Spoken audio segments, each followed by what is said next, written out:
partially open.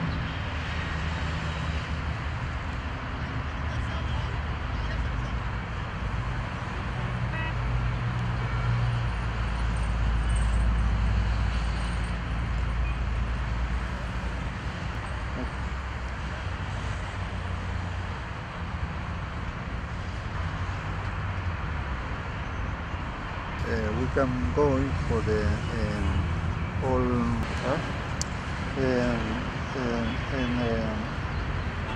up the.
No parking. No bar?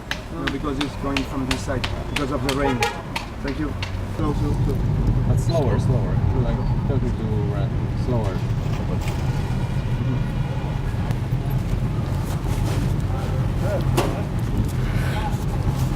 As we heard. Just. And down Yep. the other side. We heard chemical incidents. This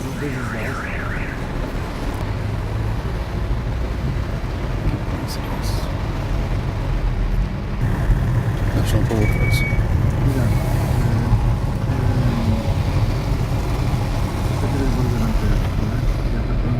Sense the first.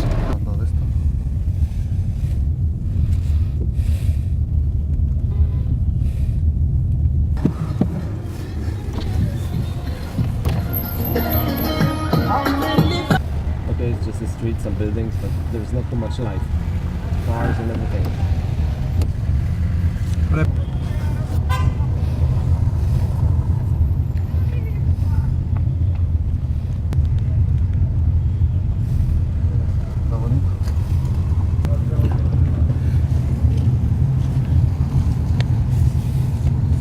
Standing up outside, yeah? Yeah, in the market. Yep, okay.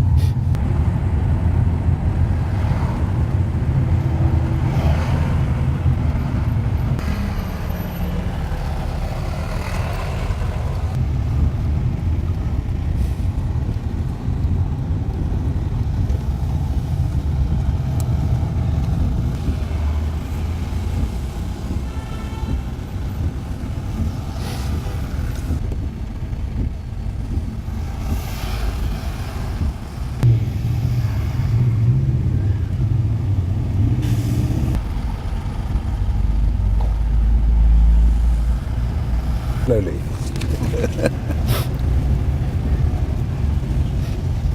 Okay. Stop. Okay. Yep, stop here.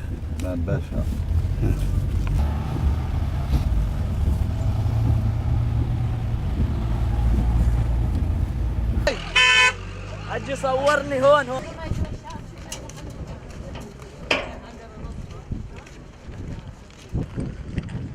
ويلكم. زيارة بيتك على الشارع وقت الشارع يا سند.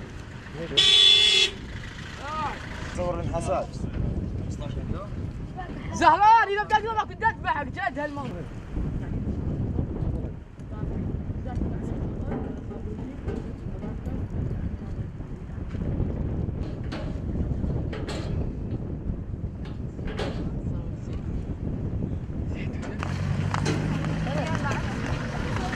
اي بين انت بين.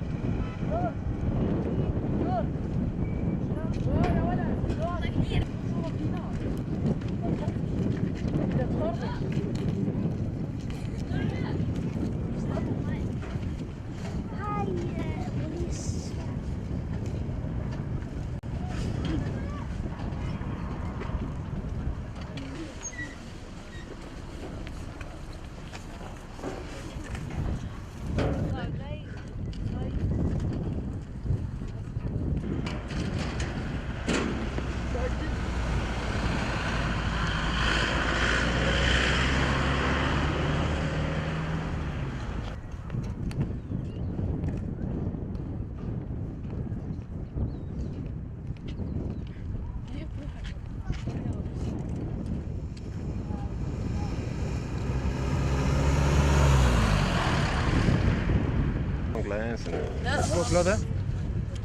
You have the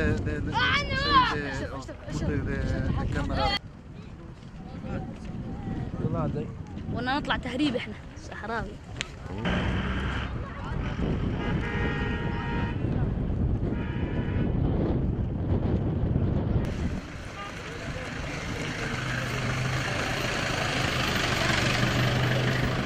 No, you can.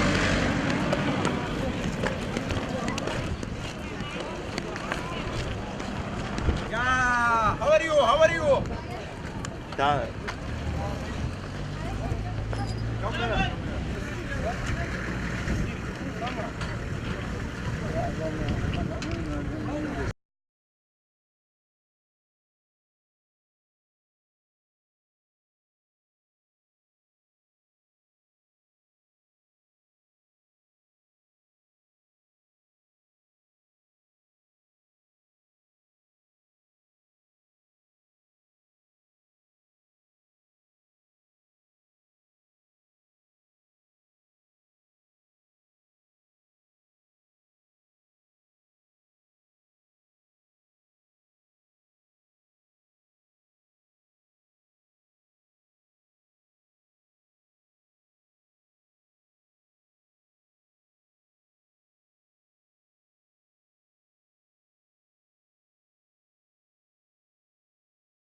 that it is voluntary, and that it is putting a network into place whereby experts find solutions for common problems because we all have one goal in mind, we in this region.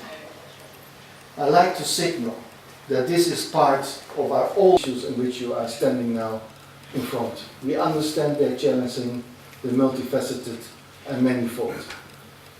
So therefore I'm extremely honored that I could have been here today in order to launch officially this project 34, but also the other projects. The first responders, basic CBRN, detection, sampling, decontamination.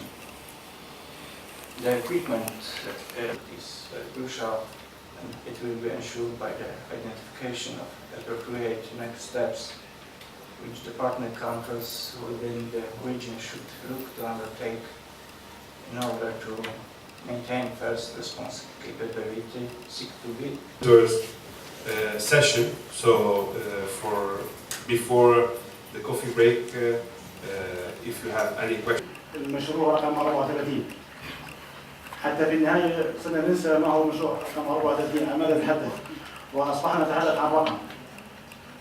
لن نتحدث بالتفاصيل الفنية حقيقة، نتحدث فيها سيادة الشريف ويعني السيدة بالتفصيل وأعطونا فكرة كاملة عن الحيثيات الفنية لهذا المشروع.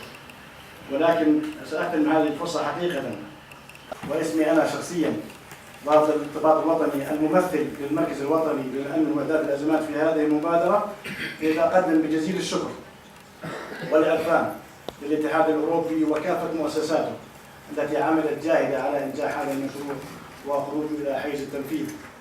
ولا يفوتني إلا أن أتقدم بالشكر والعرفان أيضا لزملائي وأصدقائي من الفريق الوطني، الفريق الذي عمل بشكل متواصل وبشكل قريب معي وعلى مدار. بسم الله الرحمن الرحيم.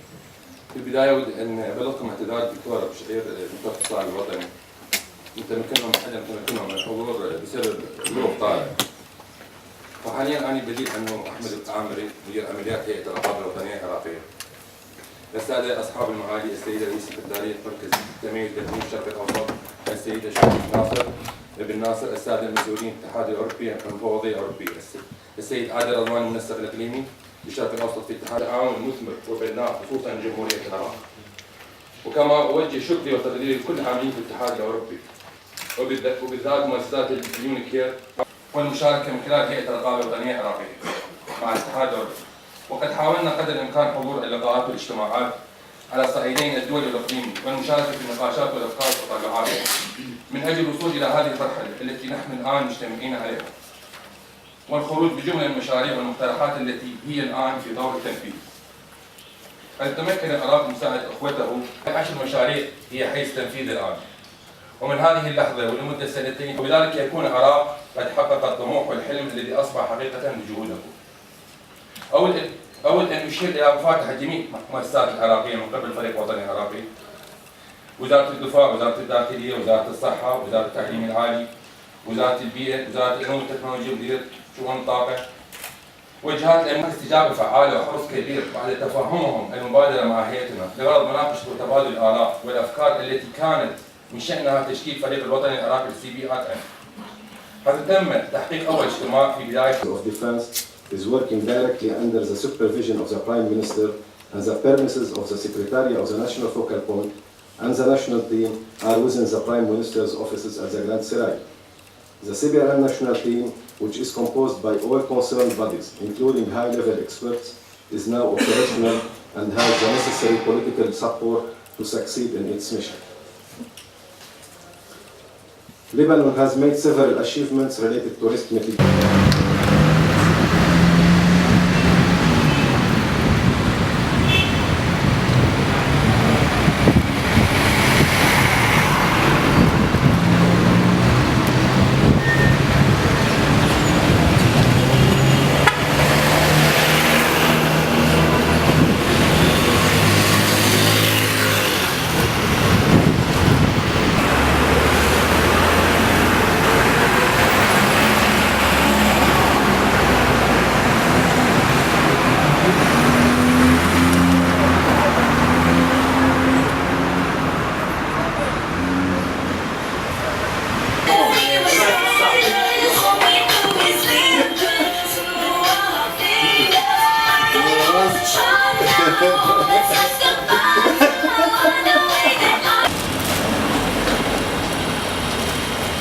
David, it's okay. Dave.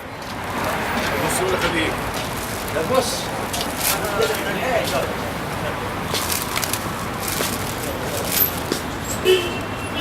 Let's go towards the sun.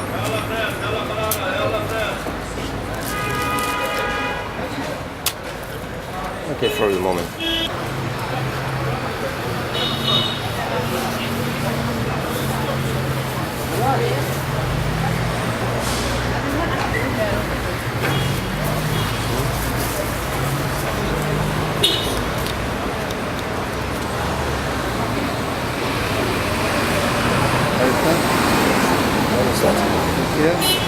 Okay, no.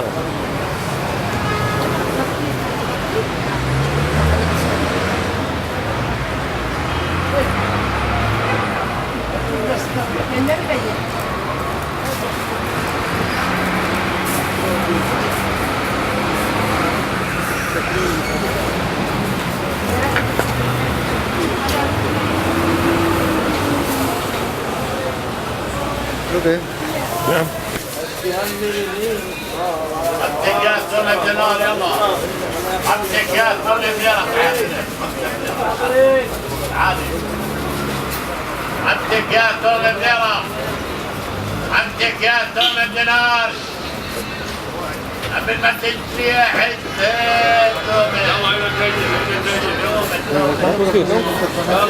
يلا خلاص.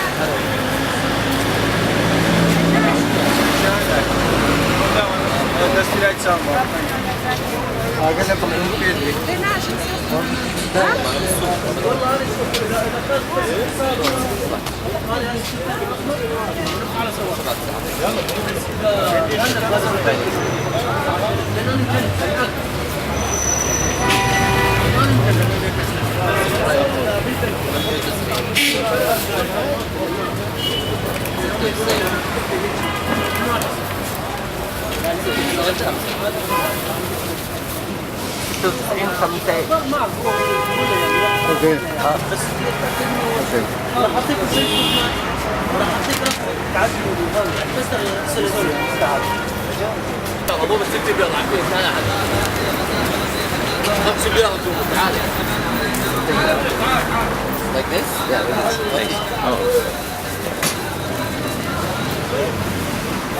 Yeah, once more. بعد مره Okay. or that's right. That's okay. Thank you. People. في بنص ليرة وبليرتين وبثلاث دنانير.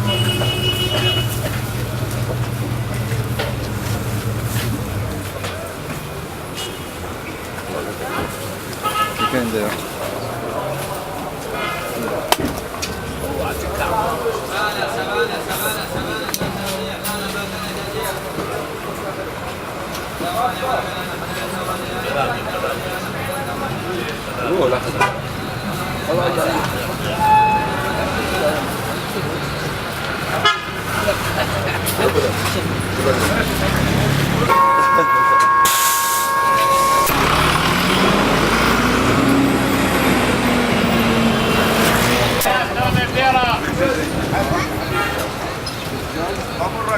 مرحبا بك. يا هلا عبد الله عبد الله عبد الله عبد الله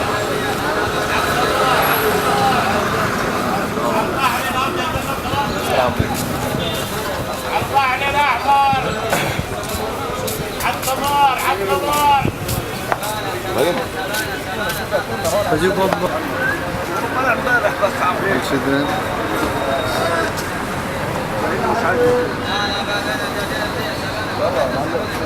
ولا شيء ولا شيء.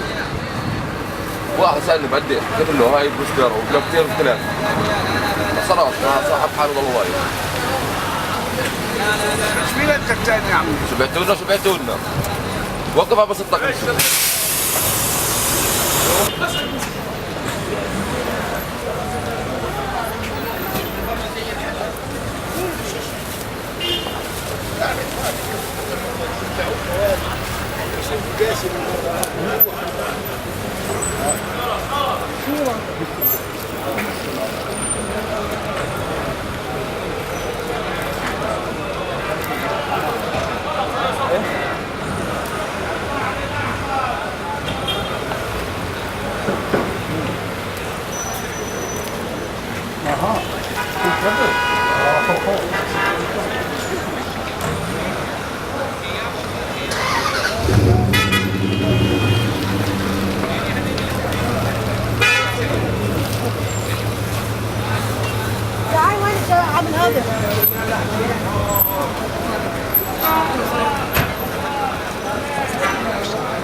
Check the rest? Yeah. There are 3 or 4 seats.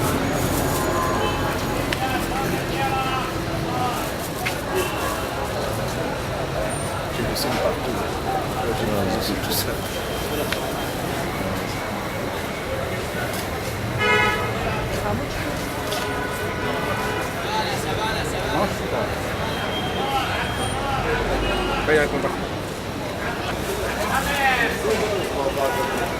I don't know. Going to see me.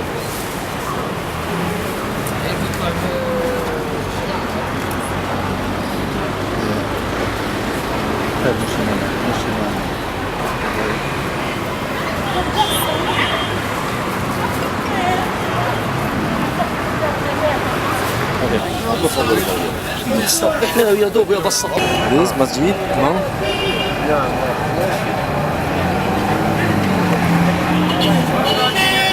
والله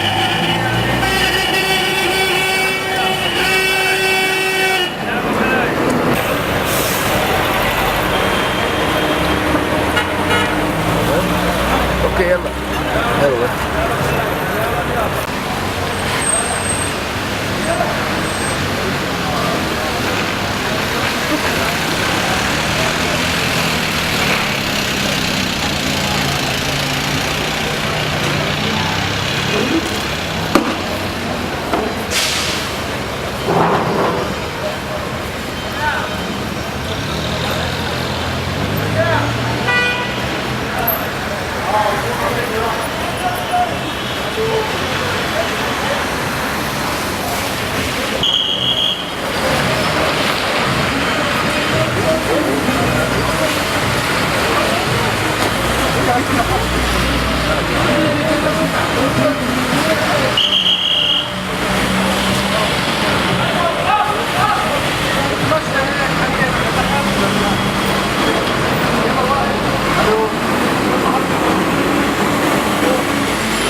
telephone. Oh, with the telephone.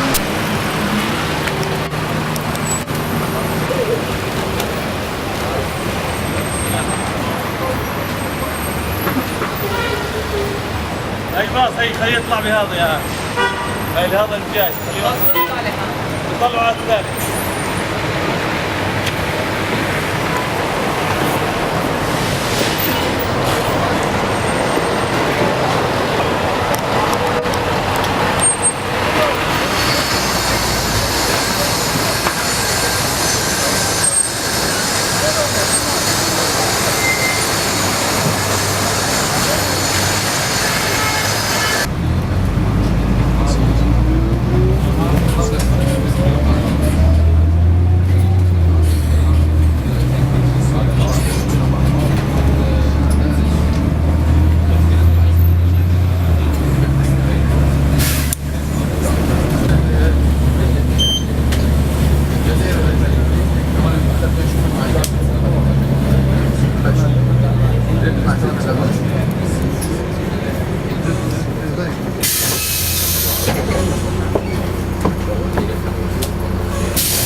we have the nice land.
Well, apart from the traffic in Amman, Jordan is actually an oasis of calm in the Middle East, surrounded as it is by conflicts and threats. And one of the main threats in the whole area is the misuse of chemical, biological, radiological and nuclear materials.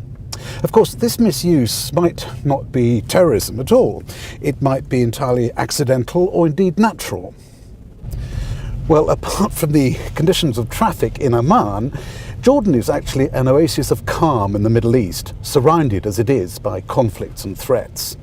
And one of these threats is the misuse of chemical, biological, radiological and nuclear materials. Now, it's important to stress this misuse might not be anything to do with terrorism. It could be accidental or it could indeed be natural. As an example of one of these threats, which is nothing to do with terrorism, is the fact that Jordan is a country of 6.5 million people. Right now, it's home to over 1 million Syrian refugees.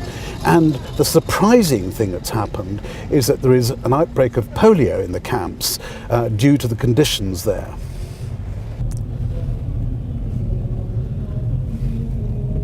An example of a biological hazard that's nothing at all to do with terrorism is that right now, here in Jordan, there are over 1 million Syrian refugees housed in camps. And because of the conditions in those camps, polio has become a problem.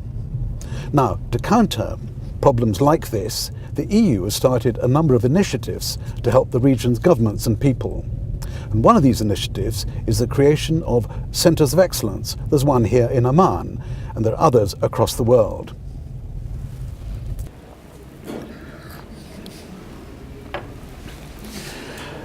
This cafe here in Amman in Jordan symbolises the country as an oasis of calm in the Middle East, surrounded as it is by threats and conflicts. One of these threats is the misuse of chemical, biological, radiological or nuclear materials. Now let's be clear, this misuse might have nothing to do with terrorism at all. It could be accidental or natural. An example of a biological threat is the fact that here in Jordan right now there are 1 million Syrian refugees and they're housed in camps. And because of the conditions in those camps, polio has become a real problem. Now, to help counter all these challenges, the EU has started a number of initiatives to help the both governments and people of the regions, both financially and also technically. And one of these initiatives is the foundation of a centre of excellence in Amman to promote regional cooperation. And it's one of a number of such centres around the world.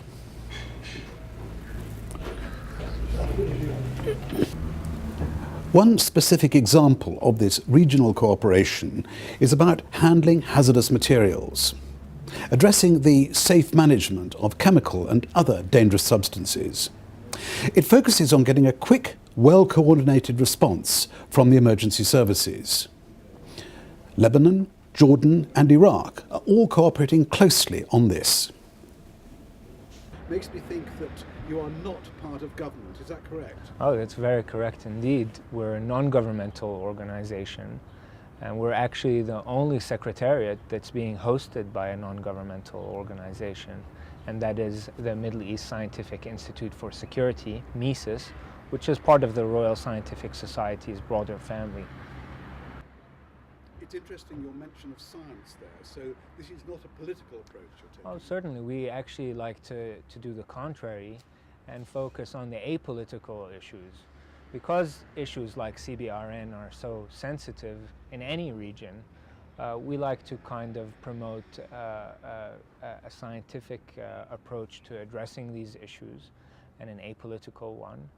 And we try to look at what role the scientific community can play in addressing these issues. You mentioned issues already. Now, I'm afraid an outsider coming here would think to themselves, terrorism must be the big thing. Is that in fact the case?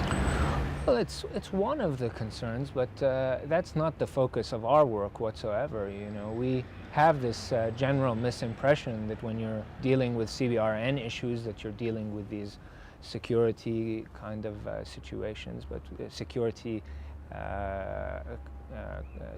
concerns. But in reality, we're dealing with a whole host of other issues on the spectrum, whether it's accidental misuses of CBRN, accidental incidents of CBRN, such as an explosion at a chemical plant, for instance, or a natural incident such as a pandemic, which is a biological incident. Well, I think that's been one of the biggest measures of our, one of the greatest measures of our success, is that we've managed to create that space, that neutral space for the scientific community to come around, that interagency kind of, to have an interagency approach to addressing these issues, whether that means military, government, civilian. To a certain extent, yes. Well, we work within a niche scientific community, so we already have a certain amount of expertise in the room. So we're not ringing any alarm bells out in the general public where these issues aren't as well understood, I would say. So what we do is, by raising awareness among the scientific community, we actually have a very informed discussion of these issues. And in particular, we're interested in these hazardous materials. Are these something in particular that you focus on here at this centre? Well, we've focused on this for some time, and now this is a relatively new area of focus for the Secretariat itself, with the launch of this new project, Project 34, that deals specifically with chemical risks. And it's a growing area of interest because more and more industries are coming up in the region that are using chemicals for industry, for research, for academia. And we need to promote awareness about the risks that this carries with it, but also to promote the best practices in this area as well.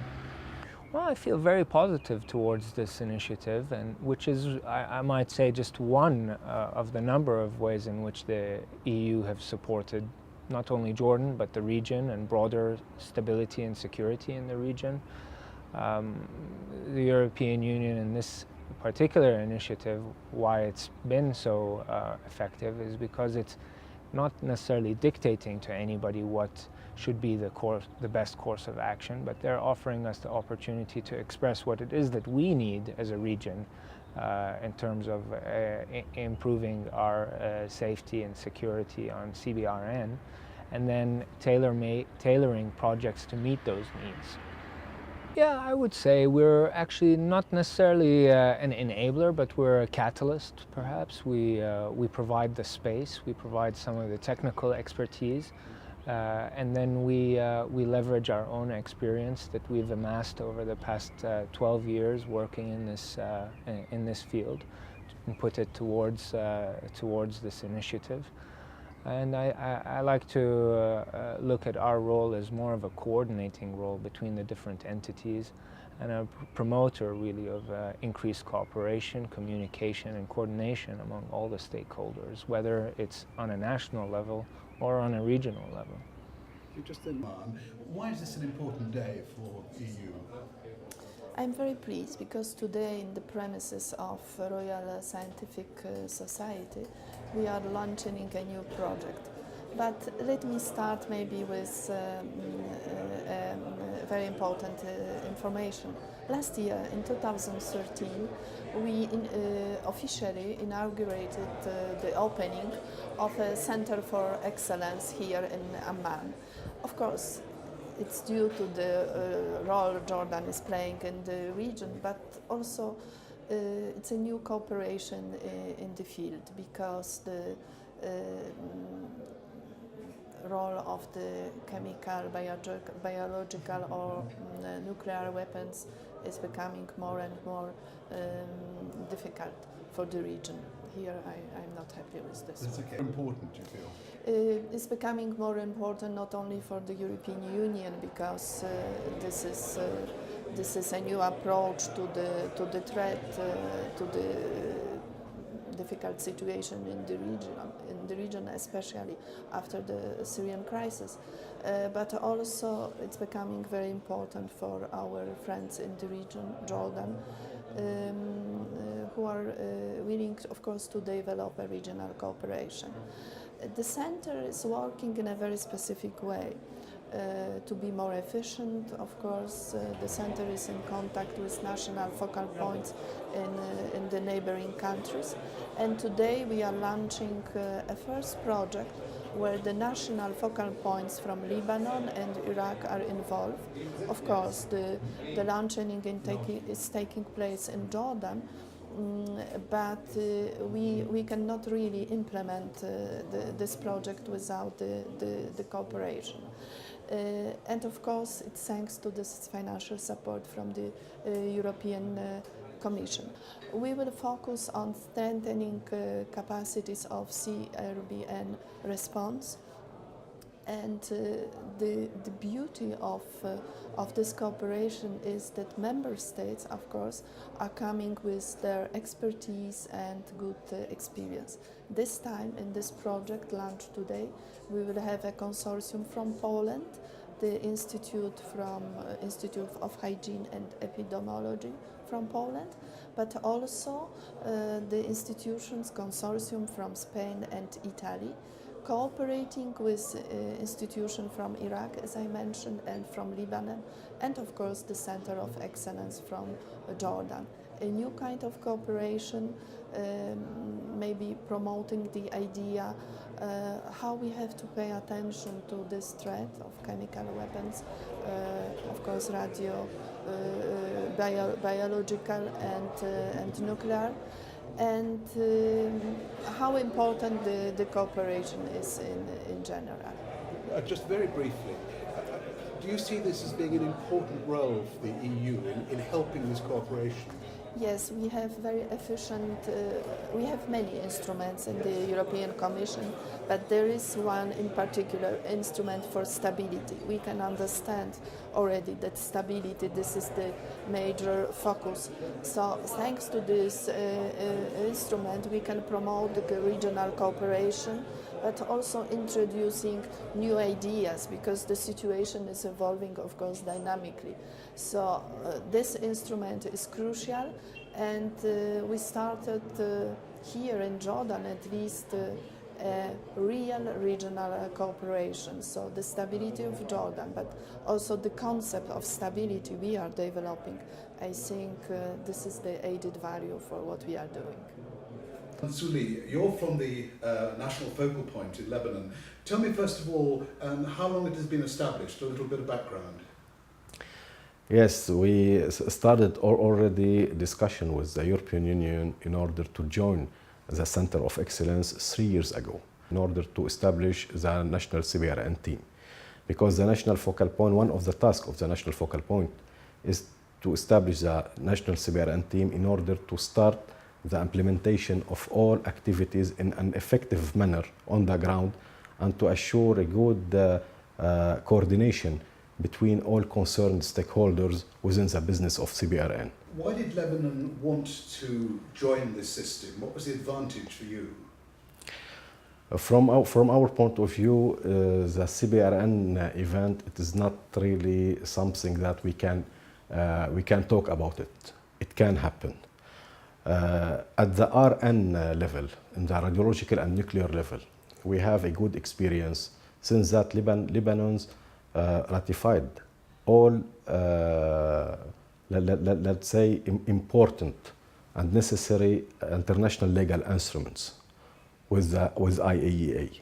And we start since 1985 to make the necessary step to have a good infrastructure at the national level, legal infrastructure and technical infrastructure in safety, security and safeguards.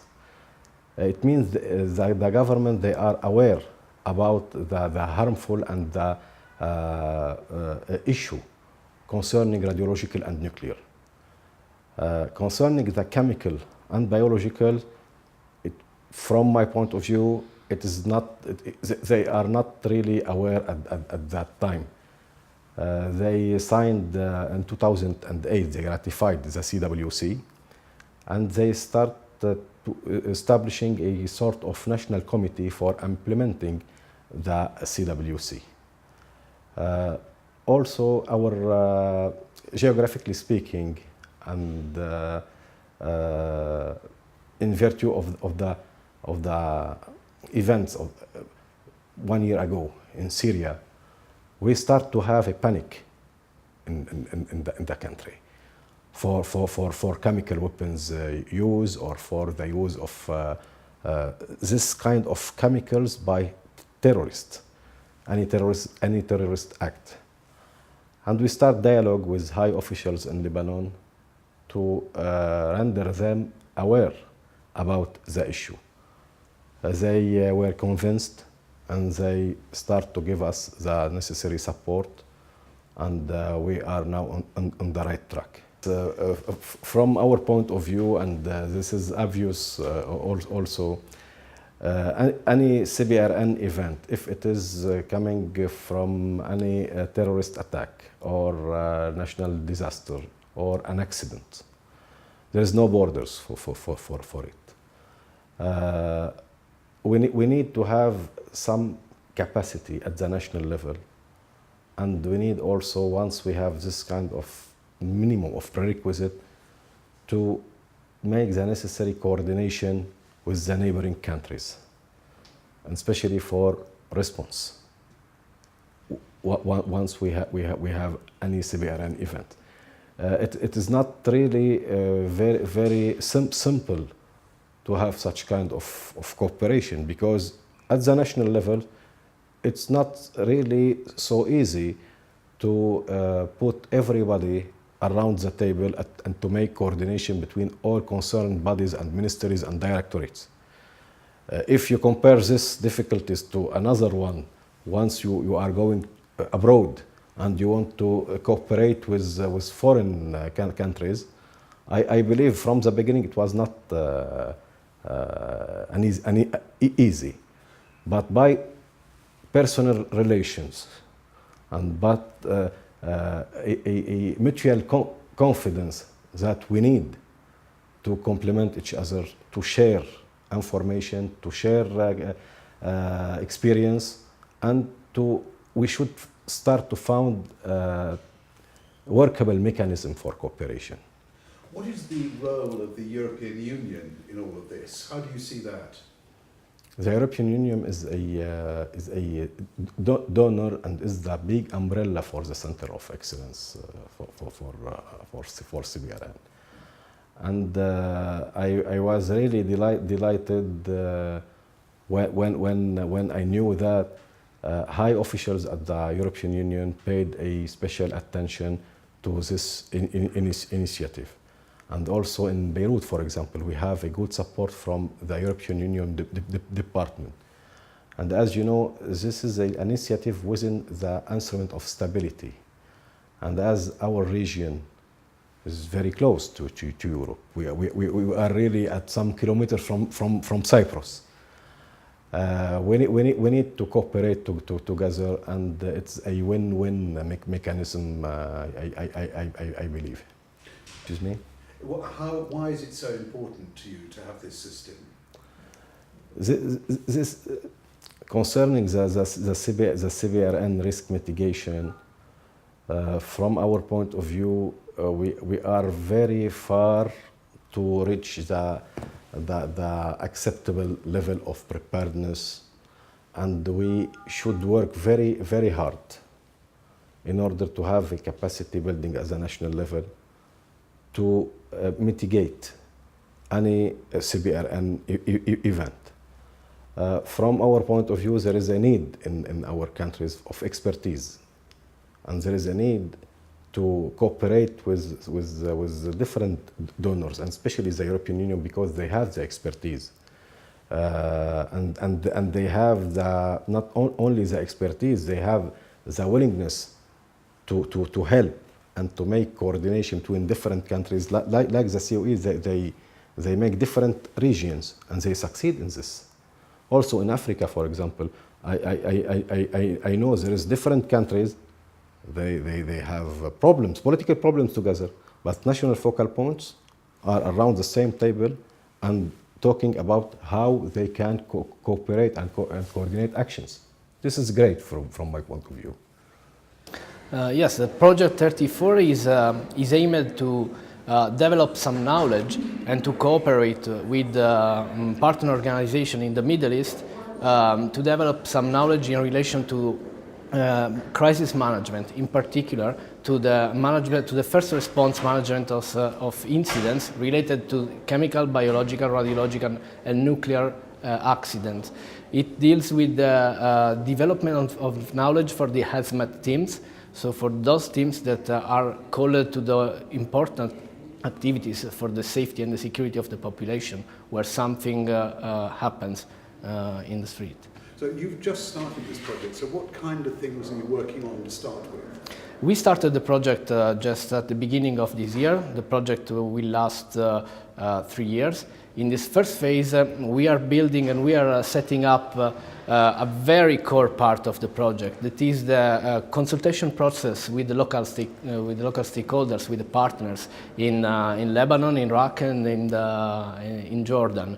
This first part of the project is intended to build some kind of trust, to build a common basis for work on the upcoming activities, to understand what can be really useful for the local partners, what can be our contribution. Of the consortium that is led by the Polish organization Military Institute for Hygiene and Epidemiology, and that is supported by the FIAP Foundation from Spain, the Formit Foundation from Italy, the Insubria University from Italy too, and another twin organization in Poland dealing with the chemical part of the story.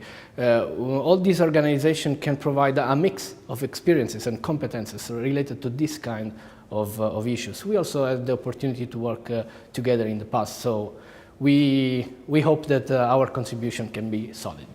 And we're here in Amman, and at this particular event. Why are you here yourselves?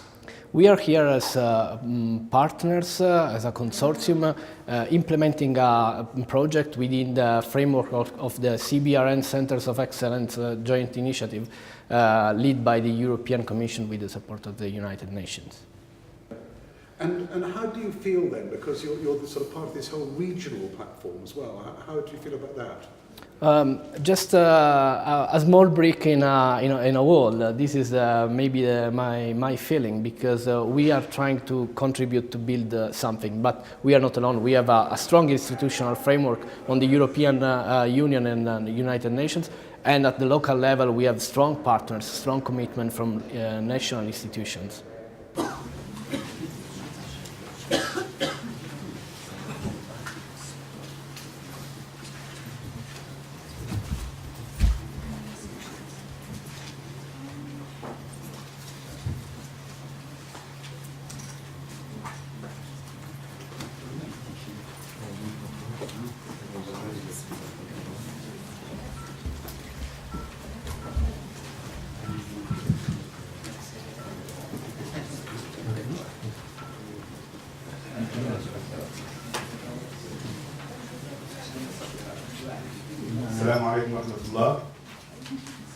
الخير وأهلا وسهلا بكل الحاضرين. Good morning everybody. Welcome to the Center of Excellence launching of project number 34. Thanks to all of you for coming here. My name is Adel Adwani. I am the regional coordinator working for UNICRI and for the Centers of Excellence initiative in this region. I am really happy to see all of you coming here for this important event.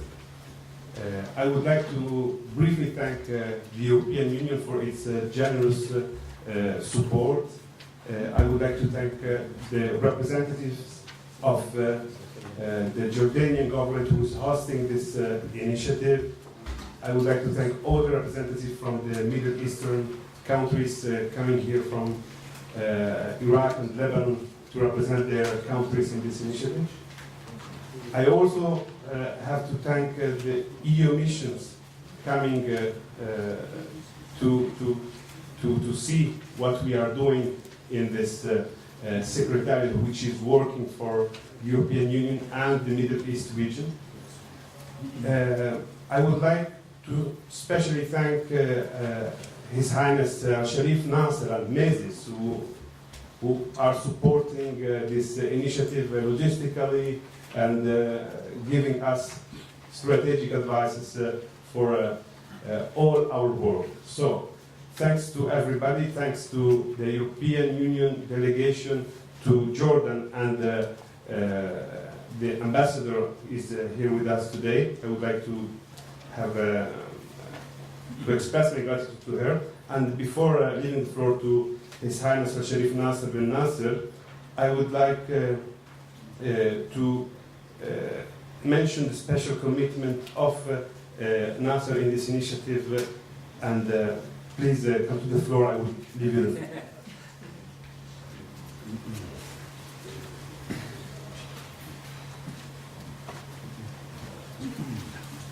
Thank you for those kind words.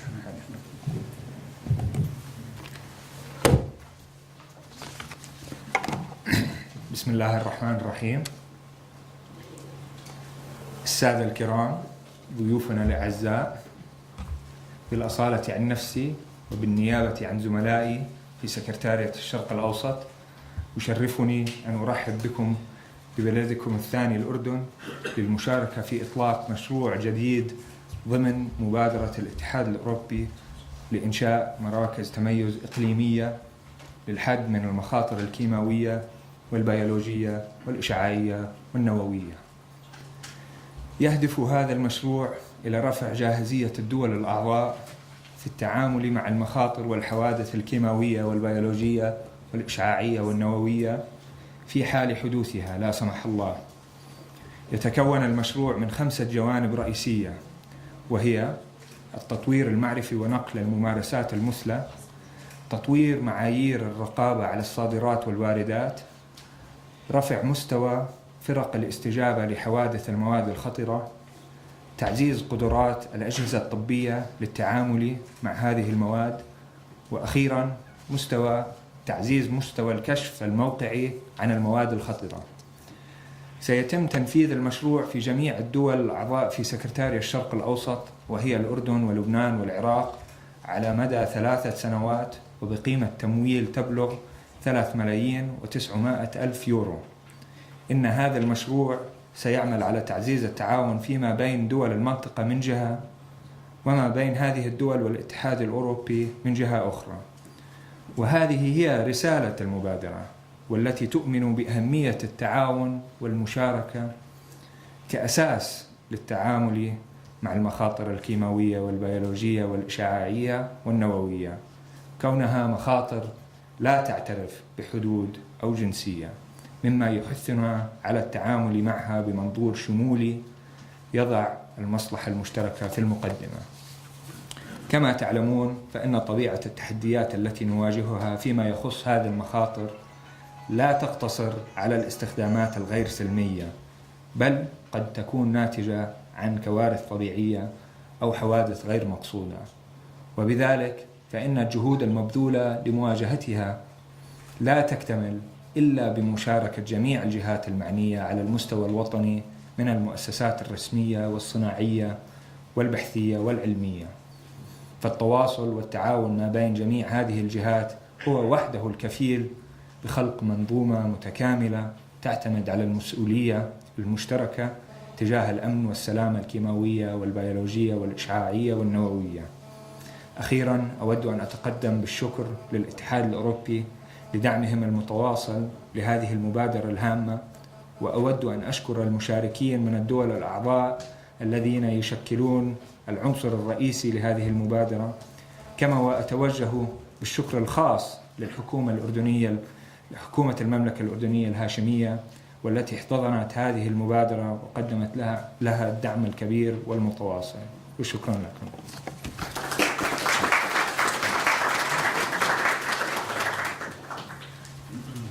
Thank you, Nasser, for this speech. Now I would like to have the pleasure to introduce Her Excellency Joanna Broneczka, head of the delegation of the European Union to Jordan.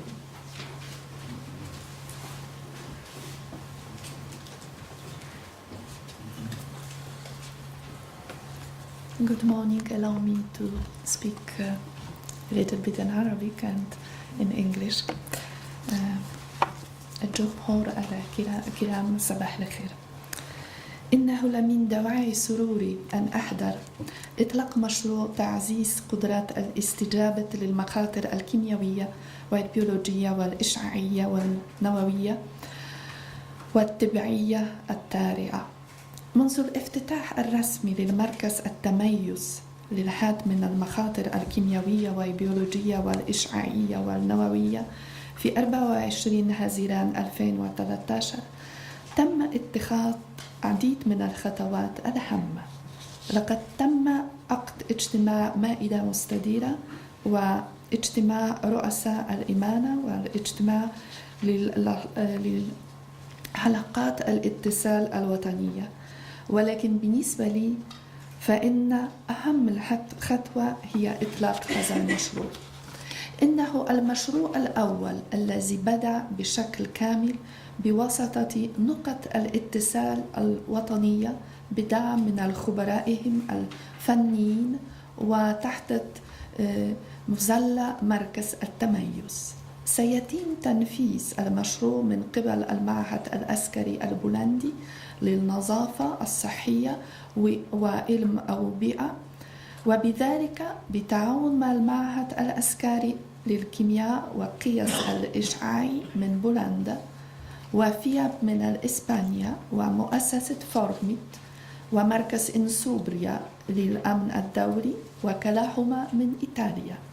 هذا نوع من الائتلاف الذي يجمع معا مجموعة متنوعة من الوكالات ومعاهد في دول الأعضاء في الاتحاد الأوروبي سيساهم أيضا في تحسين التفاهم المتبادل وتبادل الخبرات داخل أوروبا. تلقي ائتلاف أيضا دعم المجلس الوطني للبحوث العلمية في لبنان وجمعية العلمية الملكية في الأردن وسلطة الرقابة الوطنية العراقية. على هذا النحو يدمج المشروع 6 بلدان مختلفة، وهو أمر مهم جدا لتعزيز التعاون الدولي. هذا التجمع أيضا هو مناسبة للإعلان عن إطلاق عديد من المشاريع الأخرى التي تمس الأردن ومنطقة الشرق الأوسط، وبذلك يرفع الآن عدد المشاريع التي تقيم المنطقة إلى 15 مشروع. I trust my colleague Mr. Adrian van der Meer from Europe Aid headquarters will talk more in details about these other new initiatives.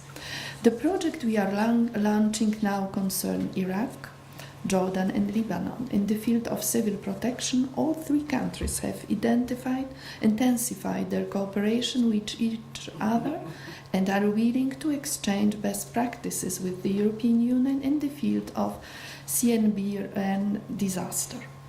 The main responsibility in cases of cyber emergencies falls upon first responders.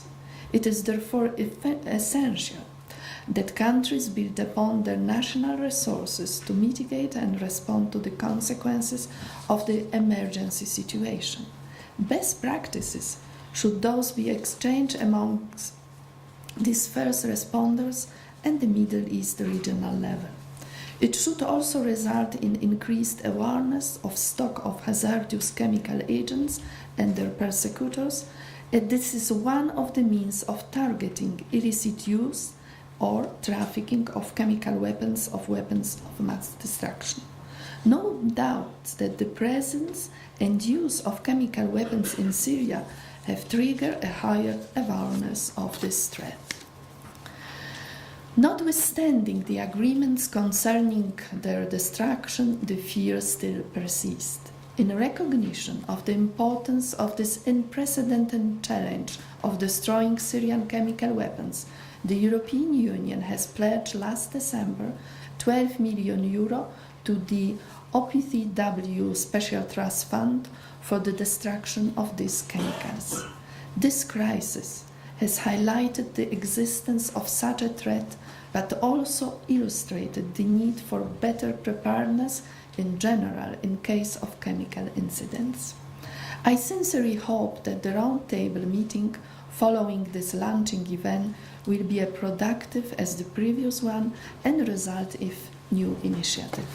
ومرة أخرى في بداية أقدم تقديري إلى شريف ناصر الناصر، إلى صديقتي عزيزة من وزارة الخارجية مدام ساجة المجالي، وكل الأصدقاء الذين بذلوا جهود لكي نحقق هذا أولا افتتاح ثم بعد ذلك الاجتماع أو ندوة اليوم. شكرا.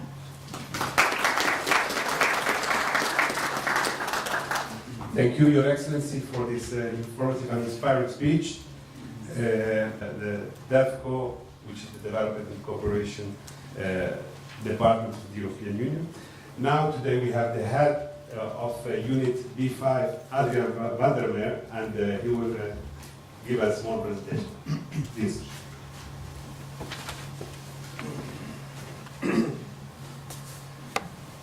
Well, Your Highness, Your Excellencies, ladies and gentlemen, dear friends, I must admit that today I am for the first time in Jordan. That is due to our heavy work in order to get this initiative off the ground. But at the beginning of my words, I would like to say that in this whole initiative that we're trying to bring to 8 different regions, the Middle East is the front runner. And that's why I'm so happy to be here today, but that's why I'd like already now at this stage express my gratitude to all the work that has been done by His Highness, by the colleagues in Jordan, but last but not least in Lebanon and in Iraq. And I'm so happy that you came here from your countries to meet today in Jordan to celebrate this moment. I said this morning, it's a new beginning, and I want to repeat it again. It's a new beginning because it means that the initiative that we have set up together is now really reaching a stage of maturity. Could it have been done faster? Yes, it could have been faster. But it was also for us a way of developing methodology, finding our way in this relative new policy field of security for the European Union. So with the launch of these projects, I'm not going to repeat what 34 is about. I mean, it's almost holy in our jargon. Everybody talks about 34, but it's very clear that the concept is important is that countries work together on issues which, on the basis of our experience, cannot be dealt with locally or let alone nationally. The issues that we are dealing with here can only be solved on a regional or sometimes even on a trans-regional basis. That's why we are here. That's why we are always emphasize so much the regional approach. The aim, the strength of this initiative is that it is bottom-up, that it is voluntary, and that it is putting a network into place whereby experts are talking to each other and to find common solutions.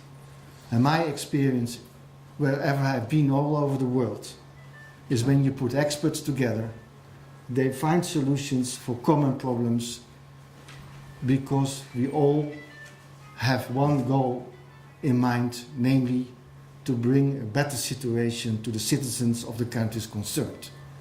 We do this for your citizens, that they can have a better life, that they feel better protected against the new challenges in this region.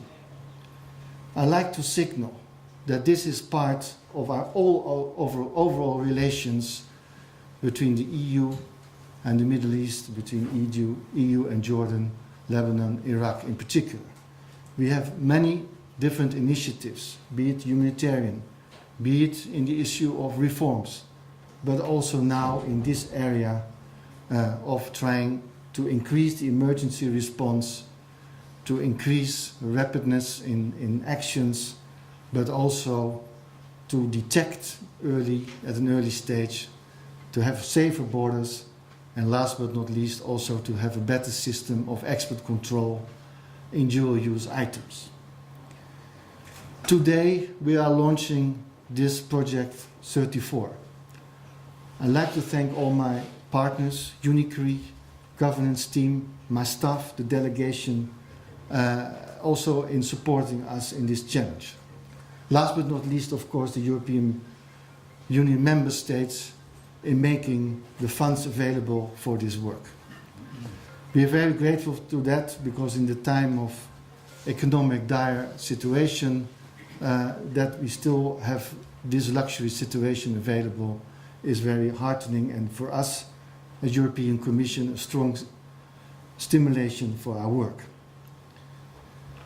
We really talk about chemicals today, but we also should think about diseases.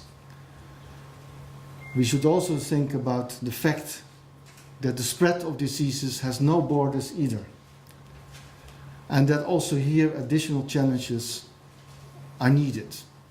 So therefore we have brought a number of experts who are also part of new projects that we have launched and signed contracts at the end of the year, beginning of this year, dealing with early detection of diseases, dealing with strengthening detection of diseases, but also further training, buying of equipment, and other related issues.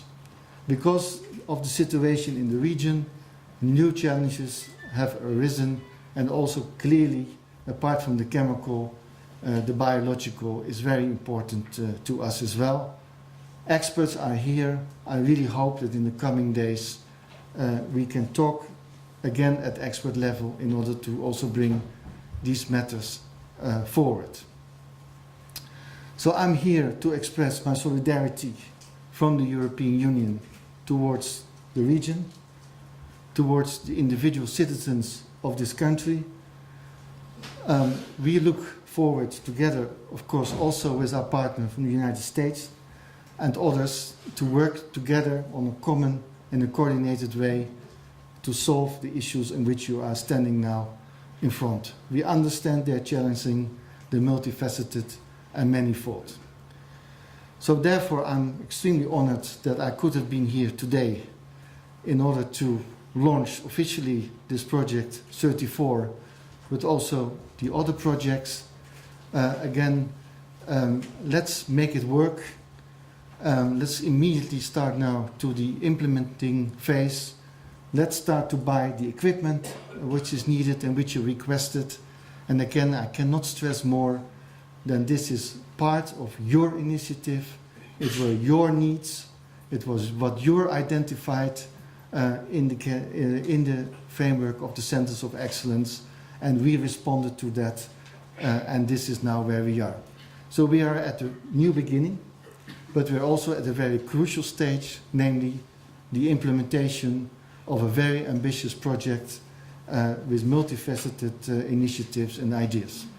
So thank you very much for inviting me to be here today. Thank you, Madam Ambassador, for all the work and support for your delegation. I know you have been very also facing important challenges, and especially also the colleagues from Lebanon and Iraq being here today in Amman together with us to bring this initiative forward. Thank you very much, and hope to see you very soon.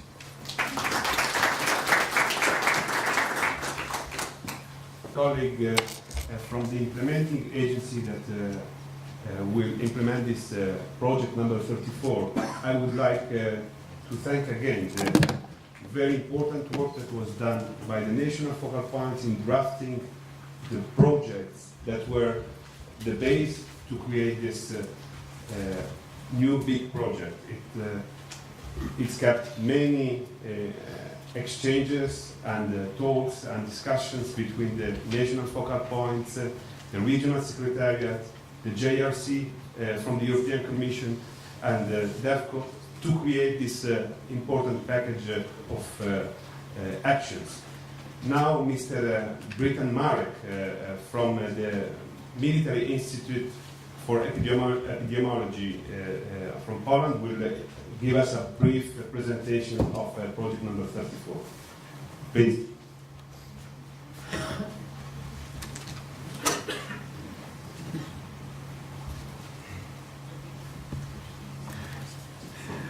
Ladies and gentlemen, I represent a consortium implementing the project number 34. The project focuses on the provision of advanced training and delivery of equipment for detection, protection, decontamination, which is necessary to respond to incidents involving dangerous materials. The project started recently and will last 2 years. The target groups are the first responders and the medical emergency services. The target countries are Iraq, Jordan, and Lebanon. The project is conducted by a strong consortium of 5 members having experience in similar projects being implemented in this region, which is an asset since good knowledge about geopolitical context, customs and traditions of partner countries may contribute significantly to the success of this action. It will also facilitate the relationship and trust building. The project leader is Military Institute of Hygiene and Epidemiology, an independent research institute supervised by Polish Ministry of National Defense.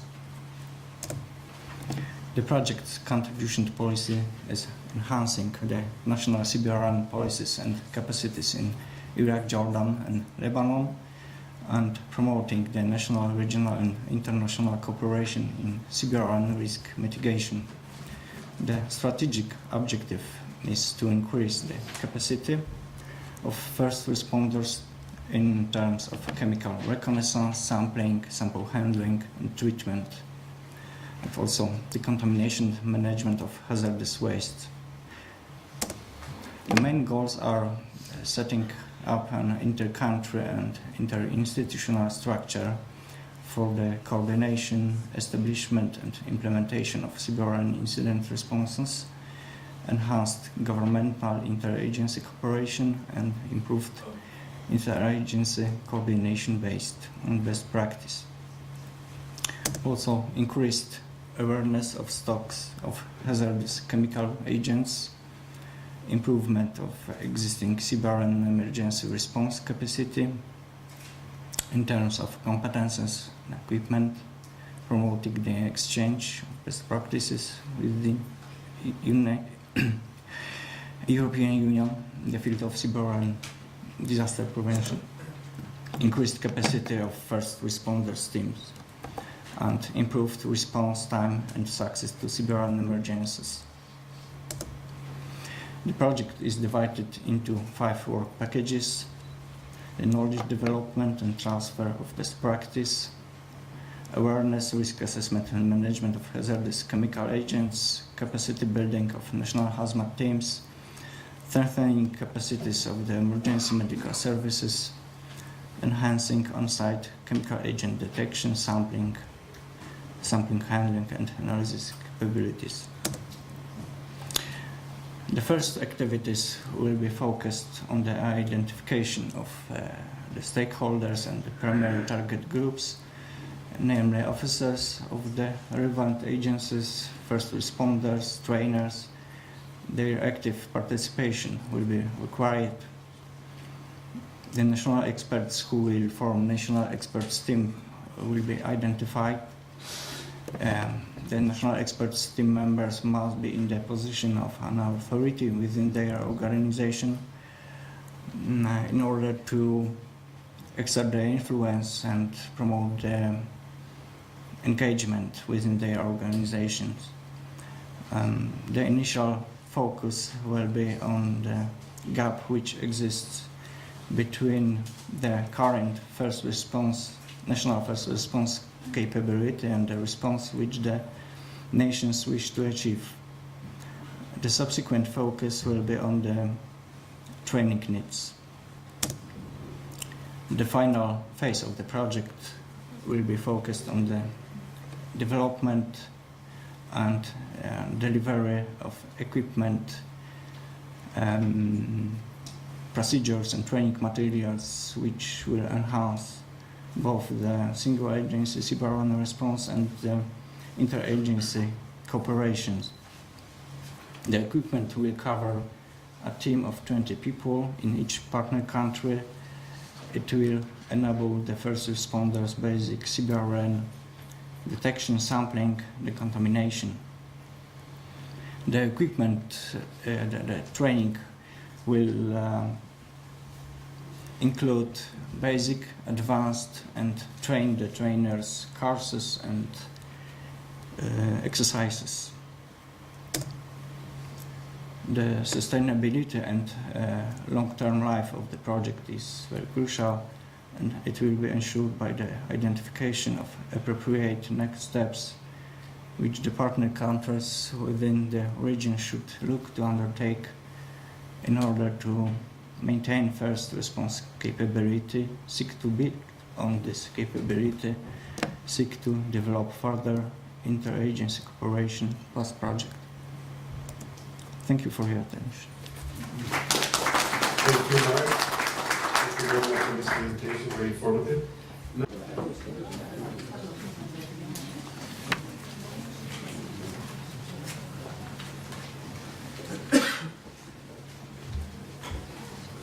So just a small note to communicate that the press representatives left the room, and our colleagues are from an agency that works for the European Union and are shooting for promotional purposes. So there is no worry that this material shot will end in a public television. This is something that I needed to tell you. So in this second part, now we will start officially the roundtable meeting between the national focal points and the representative of the national team of Jordan.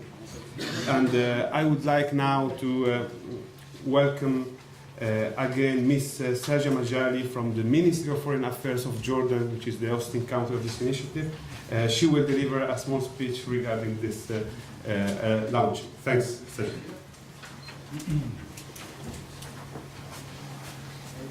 Thank you very much. Thank you very much, Adel, for this introduction. And I have two statements with me, one in Arabic and one in English. But since the Her Excellency Ambassador Warenka had spoken in Arabic, and we have a number of colleagues from different embassies here as well as from abroad. I will opt for speaking in English. Siyat al-Sharif Nasser bin Nasser, head of the Middle East Regional Secretariat of the Center of Excellence here in the Middle East. Mr. Adrian Vandermeer, head of the unit of the EC DG DEFCO. Distinguished participants, national focal points of Iraq, Lebanon, and Jordan's excellencies, ladies and gentlemen. I would like to begin, first of all, on behalf of the Ministry of Foreign Affairs by reiterating Jordan's commitment not only to implementing its WMD disarmament and non-proliferation obligations, but also to taking all necessary measures to strengthen national, regional, and international efforts towards the elimination of these WMDs and their non-proliferation, and working with others on mitigating all risks associated with CBRN materials. Jordan believes that the proliferation of weapons of mass destruction and their means of delivery constitutes a threat to international peace and security. Its policy, therefore, has always been targeted towards universalizing instruments banning these weapons and calling for the establishment in the Middle East of a zone free from nuclear weapons and other WMDs. Today, the world has become more and more interdependent, and the security of one state or one region oftentimes also affects international peace and security.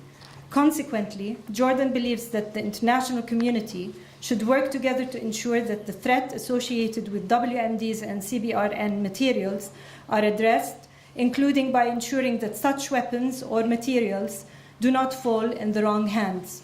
It is for this reason that Jordan not only expressed its readiness to work with other states to mitigate and fend off CBRN-related threats, but has also called for regional cooperation and coordination in this regard, as we believe that only through such concerted efforts would we be able to address the challenges associated with such weapons and materials. It is for this reason also that Jordan supported from the very beginning the EU initiative for creating regional centers of excellence. And today, we are gathered here to launch the EU CBRN Center of Excellence project number 34, a project that aims to enhance CBRN risk mitigation in the partner countries of the Middle East, namely Jordan, Lebanon, and Iraq. We are happy to have this important regional project see the light. The project is possible due to the generous support of the European Union, EG DEFCO, and of course the creation of the Center of Excellence itself. It is also a result of regional collaboration among partner countries. As many of those present here know, the Hashemite Kingdom of Jordan is one of 8 countries to host a regional secretariat. Its center was among the first to become operational, thanks to His Highness Siyadat al-Sharif and his efforts. Jordan views these centers are important as they provide us with an additional tool and a mechanism that would allow for better intra- and trans-regional coordination and cooperation of efforts to mitigate the threats emanating from CBRN materials and to tackle together matters that relate to CBRN security and safety. These centers also provide further opportunity for assistance by the EU to our countries, not only in terms of funding the different capacity building projects under this program, but also in sharing expertise, information, and best practice in dealing with different areas relating to CBRN, including, for example, enhancing border security and export controls, and combating illicit trafficking in these materials, and ensuring that such materials do not fall in the wrong hands, as well as, of course, a host of other issues. The EU initiative is, of course, one of several ways in which the EU supports the Middle East and contributes to its regional security. The project we are launching is, we hope, one of numerous other projects and collaboration to come. I would therefore, on behalf of the Ministry of Foreign Affairs, like to express our gratitude through both Ambassador Joanna, who has left us for now, as well as Mr. Vandermeer, to the EU for their support of this important project. And we will enhance, that will actually enhance the respective capabilities of our countries and contribute thus to regional security. I also wish to express appreciation for the hard work and valuable efforts of Siyadat Sharif Nasser bin Nasser, head of the center, and his team for making this initiative work, as well as for those of Mr. Adel Rodwani from UNICRI, who has been with us from the very beginning on this project and pushed hard to see it materialize. I also thank the national focal points from the region, and a special thanks for Colonel Ghassan Habahbe here, our own national focal point, who has done a lot for this project at the national level. Thank you very much. Complete speech. I would like now to focus on the hard work that the key players of this initiative are doing. Without their hard work and their cooperation between themselves, that make possible the cooperation to be regional. It's not an easy job, I assure you, to try to find an agreement always on the needs, because each country has different needs. So it's a long process that requires exchange of emails, discussions, and phone calls. But I really thank them again for their special work. And I really thank the national teams. They are the ambassadors of our initiative in their countries. So now I would like to give the floor to Colonel Ghassan Habahbe for this event. Thank you again from my side and from everybody.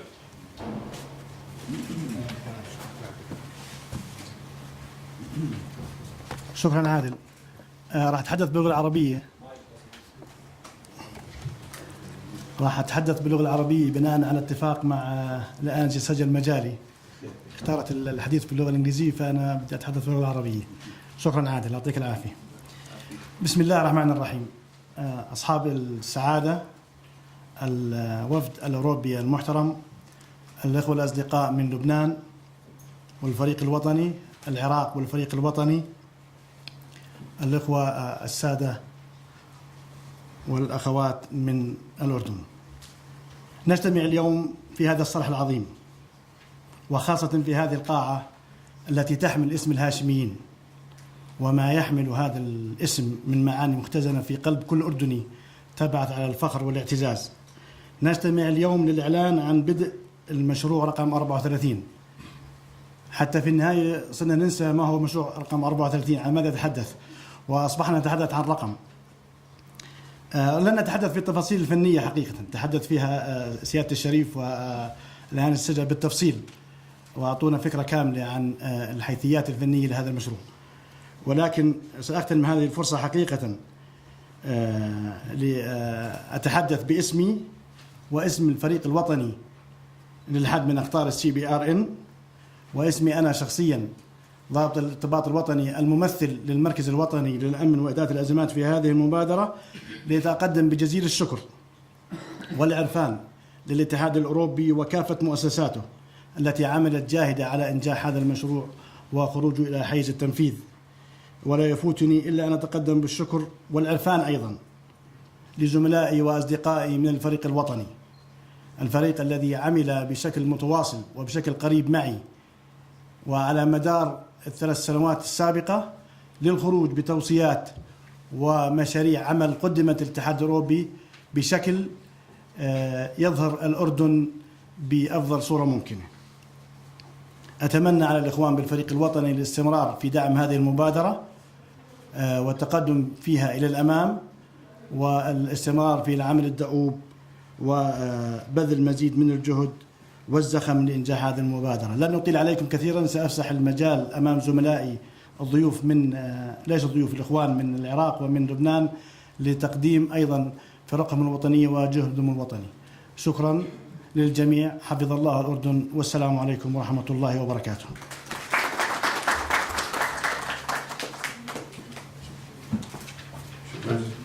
شكرا جزيلا غسان.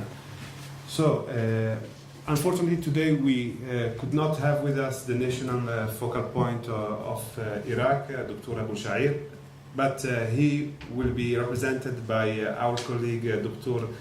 Ahmed Al-Amiri from the Iraqi National Monitoring Authority.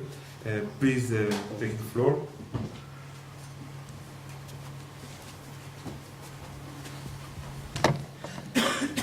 بسم الله الرحمن الرحيم. في البداية أود أن أبلغكم اعتذار الدكتور أبو شعير نقطة اتصال الوطني من عدم تمكنهم من الحضور بسبب ظروف طارئة.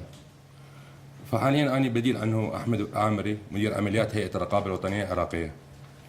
السادة أصحاب المعالي، السيد رئيس سكرتارية مركز التميز لإقليم الشرق الأوسط السيد الشريف ناصر بن ناصر، السادة المسؤولين الاتحاد الأوروبي والمفوضية الأوروبية، السيد عادل رضواني المنسق الإقليمي للشرق الأوسط في الاتحاد الأوروبي، السادة المسؤولين في المشاريع، السادة نقاط الاتصال، الأعزاء الحضور.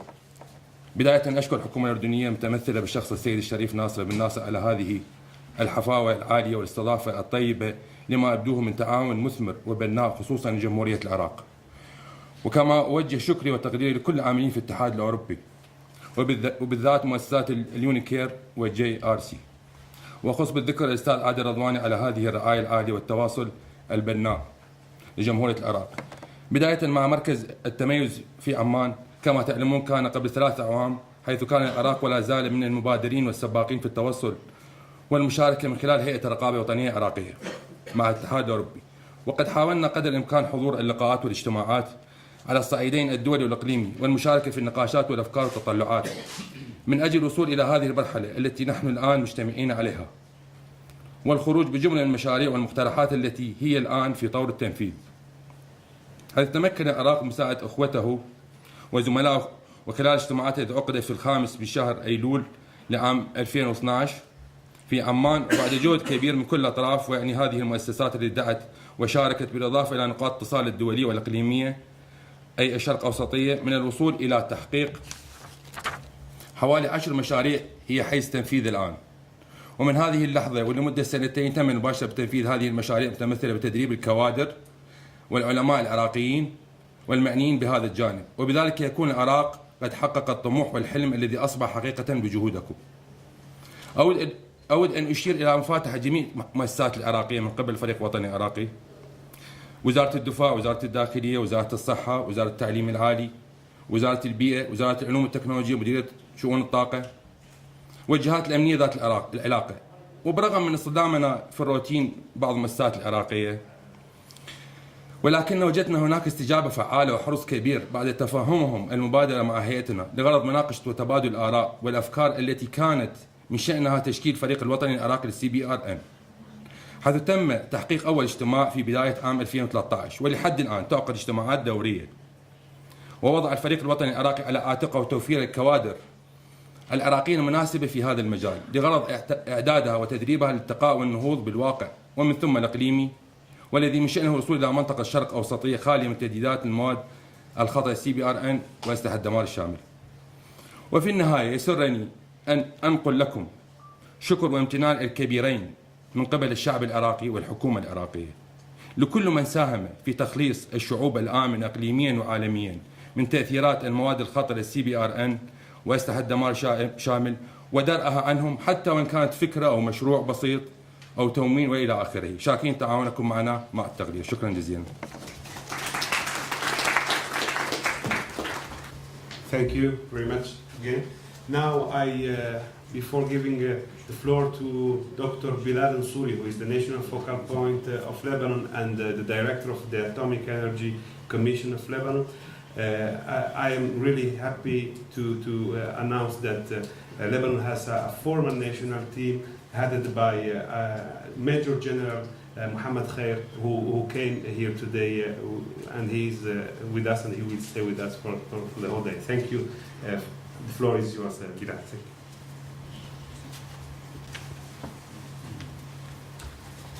صباح الخير. أنا بدي أعتذر مثل مدام المجالي، لأنه لما انطلب منا نحضر شيء حضرناه بالإنجليزي على أساس في أودينس من الخارج، فبدي أعتذر منكم.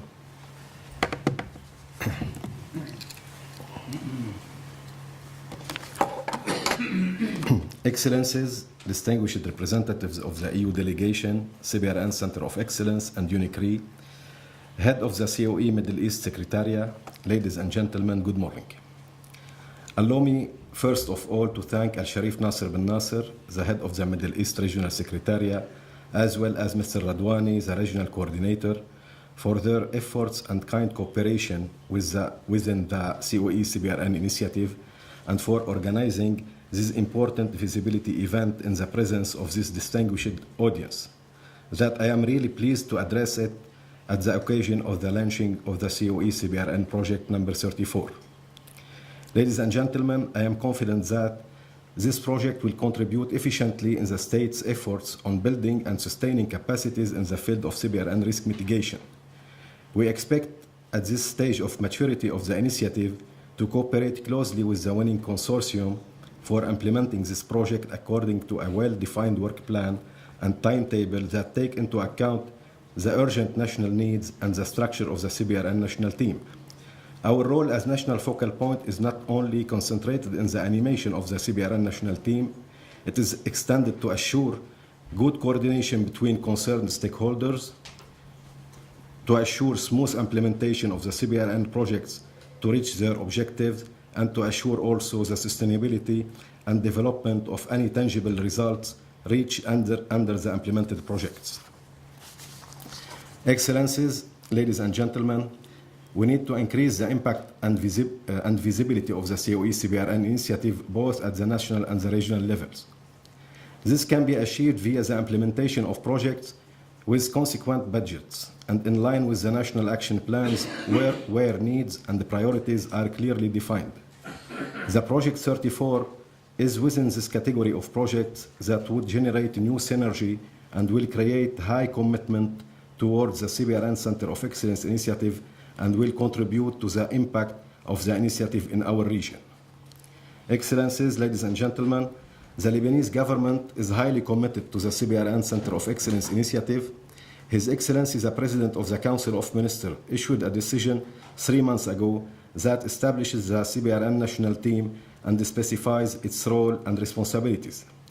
The Lebanese national CBRN team, which is headed by Major General Mohammed Khair, the Secretary General of the Higher Council of Defense, is working directly under the supervision of the Prime Minister, and the premises of the Secretariat of the National Focal Point and the national team are within the Prime Minister's offices at the Grand Serai. The CBRN national team, which is composed by all concerned bodies, including high-level experts, is now operational and has the necessary political support to succeed in its mission. Lebanon has made several achievements related to risk mitigation where radiological and nuclear materials are involved, and is making continuous progress in the chemical and biological fields. A need assessment for detecting of and responding to a CBRN event has been conducted. Roles of different involved bodies and mechanisms of action have been identified within the draft of the National CBRN Response Plan, which was prepared 1 year ago. Last but not least, I can assure you, ladies and gentlemen, that the CBRN national team will spend all efforts for creating necessary instruments and mechanisms for cooperation and coordination with serious and tangible initiatives, taking into account the identified national priorities and following a down-to-top approach with high transparency and openness in order to reach harmonized, effective, and sustained CBRN activities from detection to post-crisis management. Thank you very much. Explain the origin of the other project. So we have been speaking only about Project 34, but he will give us a small speech regarding it. Okay, so good morning again. So as I said in my opening words, we are standing at important crossroads, especially here in the Middle East. I am in a comfortable position, is that namely that we have a new 7 years program, 2014-2020, adopted by Council of Ministers, European Parliament, of which CBRN risk mitigation will be an important priority. So the message I'm giving to you is that there will be continuity in the work. It's very important. The second comfortable thing is that we will have budgets. It's also important. And last but not least, we will continue to mobilize the expertise. It's also clear from our side is that we would like to strengthen the capacity of the regional secretariats in future. And we will take some initiative in that respect very shortly. Again, we reach now further stages of maturity, and we think that there should more strengthening of the secretariats is needed. But at the same time, we fully realize that the engine, the driver, so to speak, of the whole program are the national teams. It's very clear. The national CBRN teams and the national focal points.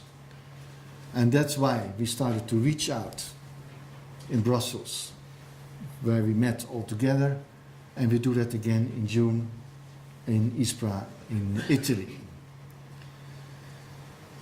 So the national teams, the national focal points are very important to further not only liaise with the counterparts in the countries concerned, but also to further identify needs and to further identify some projects addressing those needs. So our methodology is that we hope that in a number of countries the needs assessment questionnaire can be applied. This was done in Lebanon, almost in a test phase. We are working now in 14 countries worldwide to have it rolled out, and then in some cases there will be a national plan, national action plan. So this is the methodology in which we are using, whereby the roundtables are also important to further exchange views. It is clear that in our belief, in our approach, also the tasks of the focal points and secretariats should become wider. Our opinion, a good, important issue, it would be export control, to discuss it with implementing agencies, but also other projects, in particular in the field of bio. We know that the projects that have been funded by us by the end of the year and which will be presented do not originally originate from the CBRN roundtable or national focal points discussions. On the other hand, the needs were so overriding that we felt compelled to fund these initiatives, but also for you to be aware, because I think personally that the regional secretariats and the other entities should play a role in coordinating and also overseeing the implementation of these quote-unquote bio and export control projects. So that's why we felt very important today to present them to you as part of our roundtable discussion. So we'll have now these presentations one by one, starting again with a further in-depth presentation of the famous 34, but knowing, let's say, the challenges of the region, the other projects will be presented as well, starting with the project on strengthening the entry points in ports and airports and in ground crossings. So this is what I wanted to say by way of further explanation, also to reveal, to share with you some of our further thinking, whereby clearly the Middle East remains the first priority. Thank you. Thank you, Adrian. Now I would like to invite the representative of the Military Institute of Hygiene and Epidemiology, Mr. Marek Britten, who will be presenting more in detail the project that was previously presented. Please.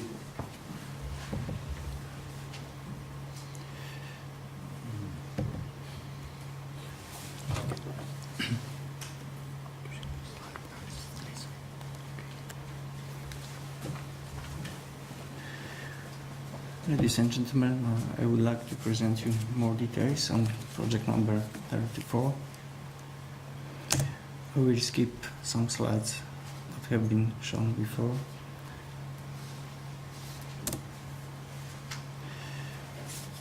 The project is conducted by a consortium of 5 members. The project leader is Military Institute of Hygiene and Epidemiology, an independent non-profit research institute supervised by Polish Ministry of National Defense. Its mission is to conduct research, prophylaxis, surveillance and training associated with medical protection and countermeasures against the use of weapons of mass destruction. Next partner, the FIAP Foundation, is a state-owned organization, an instrument of the Spanish government in the field of international cooperation for democratic governance and institutional strengthening. FIAP has experience in managing and administering governance and consolidation projects, public institutions.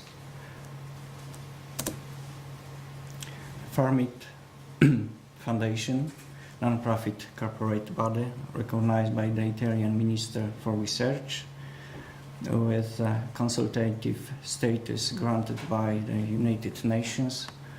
FARMIT supports, among others, national and local public administrations, European Commission, Parliament and United Nations for the definition of policies and related actions in the security and innovation field. The Insubria Center of International Security is an institute created within the University of Insubria to address international security issues and to realize international cooperation projects. Its programs are focused on analysis of international policy issues and postgraduate education. Military Institute of Chemistry and Radiometry, an independent non-profit research institute supervised by Polish Ministry of National Defense. Its activity is research in the field of NBC defense, equipment, as well as activities related to verification of the chemical disarmament process. Please give the slide. Now I will focus on the description of work packages. The project is divided into 5 work packages. The work package 1 is focused on the knowledge development and transfer of best practice on interagency cyber response. The objectives are build trust among agencies involved in cyber response and different sectors of government, facilitate cooperative working and information sharing, provide for and reinforce the sharing and transfer of best practices, develop a sustainable knowledge sharing platform, improve regional cooperation and harmonization in the framework of the interagency cyber response. The main activities within this work package are collection of information, identification of the main response agencies and key experts in each partner country, organization of training service to share lessons learned, establishment of national expert teams, train the trainers, rooster, national expert training, evaluation of the importance and the effectiveness of interagency collaboration in cyber response, visit workshops, and this work package is a major input to remaining work packages to build up the conceptual model and the methodology. The work package 2 is focused on awareness, risk assessment and management of hazardous chemical agents. The main objectives are raising awareness about toxicological, ecological and other risks related to hazardous chemical agents, provision of guidance for the risk assessment, promotion of a national system for allocation, control, traceability of hazardous chemical agent stocks, creation of a national electronic database of hazardous chemical agents, ensuring regional information exchange and awareness in case of chemical incidents. The main activities are selection of experts from partner countries, training on hazardous chemical agents, development of guidelines for the process of risk management and specific tools, workshop seminars, creation of an electronic database to keep records on hazardous chemical agents and their precursors. The work package 3 is focused on capacity building of national hazmat teams in emergency preparedness and response to cyber incidents.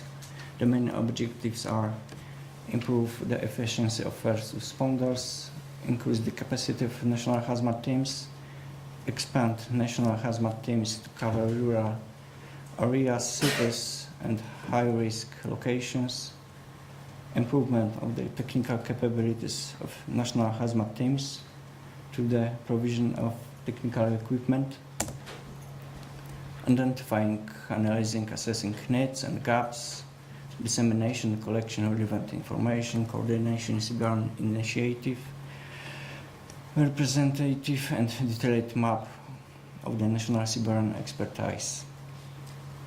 The main activities include basic, advanced training and train the trainers programs for national hazmat teams, country approach missions and workshops. An important task is a provision of equipment and training of the teams against chemical and biological hazard, provision of training courses, networking building.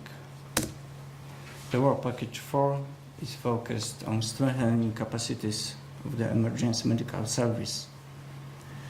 The main objectives are develop a sustainable training system, improve emergency medical services while responding to potential cyber incidents, strengthen cooperation between medical services and academic and medical scientific communities. Main activities include collection of information, identification of national practitioners from the participating countries that can act as trainers in the future, development of training curriculum and guidelines. To EU DEVCO, and thanks to your enormous support, so we're able to provide our technical assistance to the countries, to the member states, to help them closing the gaps in terms in the course of implementing international health regulations. So my presentation, really, I would like to walk you through, the basis of why we have submitted this proposal for this project, and also the synopsis of this project, and the communication and visibility, and where we are in terms of a project implementation. So before starting the presentation, I would like to really have a brief introduction of core capacities introduced in international health regulations, because this is really to set the scene for you to understand why we need this project and to help the member states. So as you are aware that the new RHR entry into force in 2007, June 15th. And so there are several paradigm shifts introduced in this process. And this transformation actually has brought about lots of changes and technical requirements for the people working on the ground. For the points of entry, we have a full chapter in international health regulations talking about the capacity for points of entry and also several annexes. So this Annex 1B really, set the technical ground for the implementation core capacity development at points of entry. And so just briefly, these capacity are comprised of the capacity for routine times, which is kind of monitoring, your environment and how to detect and prevent the public health risks at points of entry. So it really addresses chemical, radiological, and biological risks, because the old IHR was only looking at the 3 continent disease, yellow fever, cholera, plague, but now we are taking the approach of all public health risks. So we have a much broader picture to look at. So we have this capacity for routine times and also for responding to the public health emergency. For instance, during SARS, H1N1, how do we collaborate with the Maritime Organization, the International Civil Aviation Organization? So we work with the partners in the port, airport, and ground crossing to address the public health issues. And this is a timeline set out in IHR. So that's why it's so urgent for us to have the technical support, financial support to help the countries. Because the first deadline for the countries, for IHR state parties, to meet the IHR requirements is 2012, June 15. But now we're approaching to the second line. Second deadline crunch, so which is the 2014, June 15. And now, according to the latest EB, the WHO Executive Board report, that out of 196 state parties, we have 118 countries already submitted extension reports. That means this group of countries, there are some capacities still insufficient, and they cannot comply with the IHR requirements. So that's why we really need the call for the support to help our country in closing the gaps. For this project is really comprised of 3 pillars. We have set out 3 objectives, which are the information and knowledge sharing, because points of entry is a typical example of a multidisciplinary subject, because public health authority working at points of entry is not the sole player of addressing the public health issues at ports, airports, and ground crossings. We are really counting on the other players. For instance, in the ship, in the port, we are counting on the International Maritime Organizations and some associations dealing with the ship agencies, ship companies. So we have to team up with the other players. That's why we need some network to bring all the players on board, so we can rely on each other's technical competence to implement the international health regulation. And the second is technical guidance and tools. So in the course of implementing international health regulations, we have heard from the countries there are some needs. They need the normative guidance, tools, and to help them to addressing the technical needs. And the third one is assistance provided to the countries. So this is really the field support we can provide to the countries, like training, like the meetings, forums. So here we have 2 targeted regions in this project, which are European and Emerald, the Middle East countries. So having said that, let's look at the beneficial countries.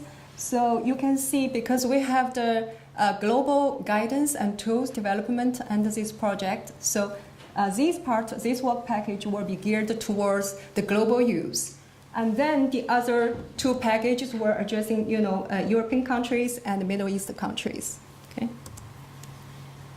I would like just to add that this project is the follow-up of Project 32 that has been already implemented by the European Center for Disease Control. So Please, the floor is yours. Thank you for the introduction.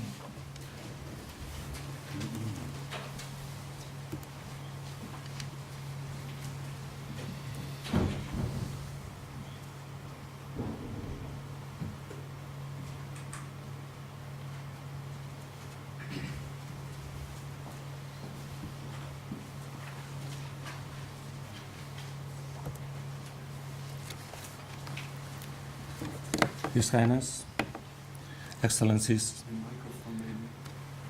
yeah, better. His Highness, Excellencies, representatives of the European Commission, United Nations, ECDC, and embassies, focal points, ladies and gentlemen,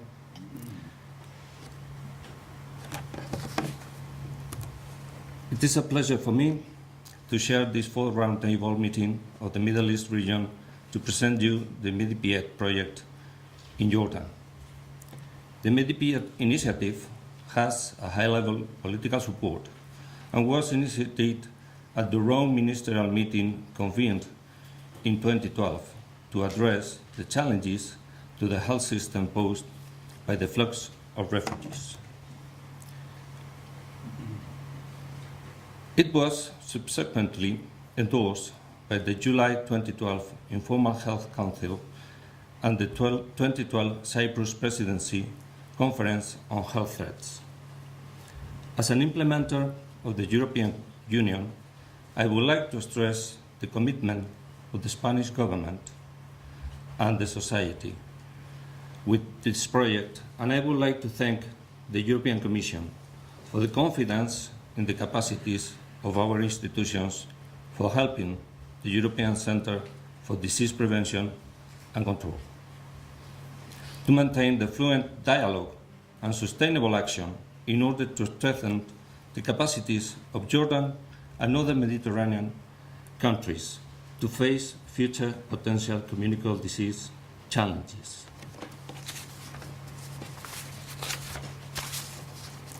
FIAP and the Institute of Health Carlos III will do their best to achieve the results demanded by the participant countries, ECDC, and the European Commission. The countries involved in the project are Albania, Algeria, Armenia, Bosnia and Herzegovina, Egypt, Georgia, Jordan, Kosovo, Lebanon, Libya, Moldova, Montenegro, Morocco, Palestine, Serbia, the former Yugoslav Republic, Macedonia, Tunisia, and Ukraine. Israel and Turkey will participate as observers. It aims at the establishment of networks of human and animal virology laboratories and medical entomology. The general objective is to create a framework for collaboration on reference laboratory issues to improve communicable diseases, surveillance and communication, and to provide training for public health experts in participating countries to increase the communicable disease control in the Mediterranean region and the Southeast European Black Sea regions. So specific actions and objectives are the development of a first cluster of awareness for risk assessment, monitoring and control of emerging or re-emerging viruses with vector transmission. And this cluster will need an interaction of several fields of competence, which will be virology laboratories which are focusing on human health, virology laboratories focusing on animal health, and medical entomology groups. And there will be a public health reinforcement. A second cluster which will raise for awareness for monitoring and control of emerging respiratory viruses in the region.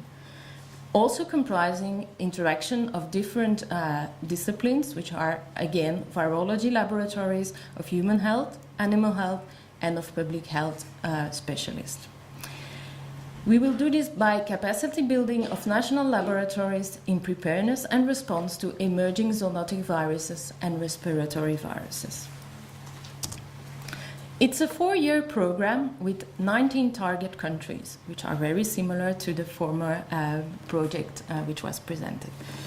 So it's Albania, Algeria, Armenia, Bosnia and Herzegovina, Egypt, Georgia, Jordan, Kosovo, Lebanon, Libya, Moldova, Montenegro, Morocco, Palestine, Serbia, the former Yugoslav Republic of Macedonia, Tunisia, Turkey, and Ukraine.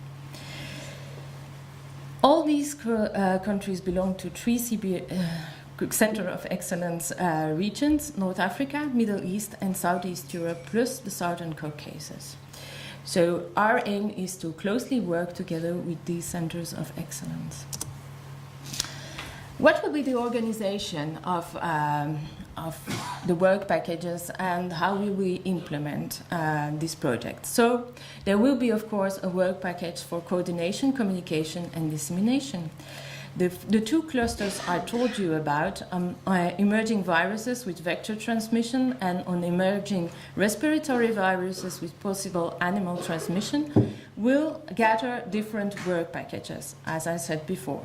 There will be a transversal action on biosafety, which will go as well to medical entomology groups, to animal virology and human virology labs. We will be accompanied by a steering team and by an advisory board, which will consist of external experts, including people from international organizations as the OIR, WHO, ECDC, and other experts from other representative networks. And of course, we need the input of the countries where we are going to implement this project. And for that, we need the focal points of the centers of excellence. We will also use the focal point which has been set up through a former project which was called EpiSouth, and which was also mentioned by the former project. And by our laboratory members of the networks we are going to set up, and some of the networks we already set up. I'll come back to that later. So, who are the partners of this project? The coordination is with the Institut Pasteur, which is a non-for-profit foundation recognized for public health, and which is based in Paris, France. IRD, it's a National Institute for Research, also in France. INIA is the Instituto Nacional de Investigación y Tecnología Agraria Alimentaria, which will be in charge of the work package for animal virology. And Instituto Superiore di Sanità in Rome, Italy, which will be in charge of the public health work package. And IRD will be in charge of the medical entomology work package. So work package 1, coordination of regional reference laboratories network for human, animal and medical entomology is, as said, done by the Institut Pasteur in Paris, France. So this work package will comprise the following activities. It will coordinate with the other work packages the general methodology for the identification of the different laboratory networks, human, animal and entomological. And the general methodology will be the following: identify the laboratories in the Mediterranean and Southeast Europe Black Sea countries interested in contributing to this initiative. Map the biological expertise available in collaboration with national partners and centers of excellence and national focal points. Inform the laboratories of the selected approach and organize a meeting of interested representatives of laboratories during project meetings. Identify the needs of laboratory in terms of diagnosis for priority diseases in the region, human, technical, and organizational. And develop a comprehensive training program for capacity buildings. This can be for heads of laboratory or for technicians, according to the needs which will be identified. And then conduct the adequate comprehensive training on capacity building. Work package 2, animal virology. Which will be led by the INIA in Spain. The objectives of this work package aim to improve the diagnosis of understanding of the different zoonotic viruses existing in the regions. They will focus on West Nile, Crimean Congo, hemorrhagic fever, coronaviruses, influenza, etc. The level of biosafety in the laboratories will be tackled, and the networking will be enhanced among the participating laboratories in order to evaluate the prevalence of zoonotic viruses among animals in the Mediterranean and Southeast Black Sea regions. Work Package 3, which will focus on human virology and biosafety, and will also focus on vector-borne viruses and respiratory viruses, which is led by the emergency laboratory in the Institut Pasteur in France. They will focus on vector-borne viruses and respiratory viruses, such as the other ones, and on prevalence and characterizations, and they will, of course, focus. They will have the parallel with the animal virology laboratory. And they will also include chikungunya, yellow fever, and Rift Valley fever. They will do this by identification of corresponding laboratories, which has partly in the big majority has already been performed in a former project which was also co-financed by DEFCO and which was called FE South, and I'll come back to what was set up later. And they will expand to the newly Black Sea region countries. According to the request of the laboratory members, specific training on biosafety, best laboratory practices, maintenance procedures, data management systems will be implemented. And in countries with specific biosafety training requests, where there will be adapted modules will be designed with the possibility of train-the-trainer formulas. Due to the multidisciplinary nature of the project and network, animal, human, and entomology, the biosafety modules will be approached in an interdisciplinary way. Work Package 4, which is the medical entomology, and there I think we will have points where we can collaborate with other projects, like, for example, Project 39 and Project 40, which is coming up. They will work on the systematic identification of major vectors and potential mosquito vectors of viruses found in the countries, in the target countries, and they will include the mosquitoes which are vectors of the targeted viruses. So there will be a distribution. There will be an evaluation of the efficiency of the current national surveillance systems for vector importation, abundance, capacity, and to make a roadmap for further developing and harmonization these national systems. And there again, I think we have some points where we can work together. So there will be specific country and region tailored measures for control and eradication of mosquito vectors should be outlined at the end of the project.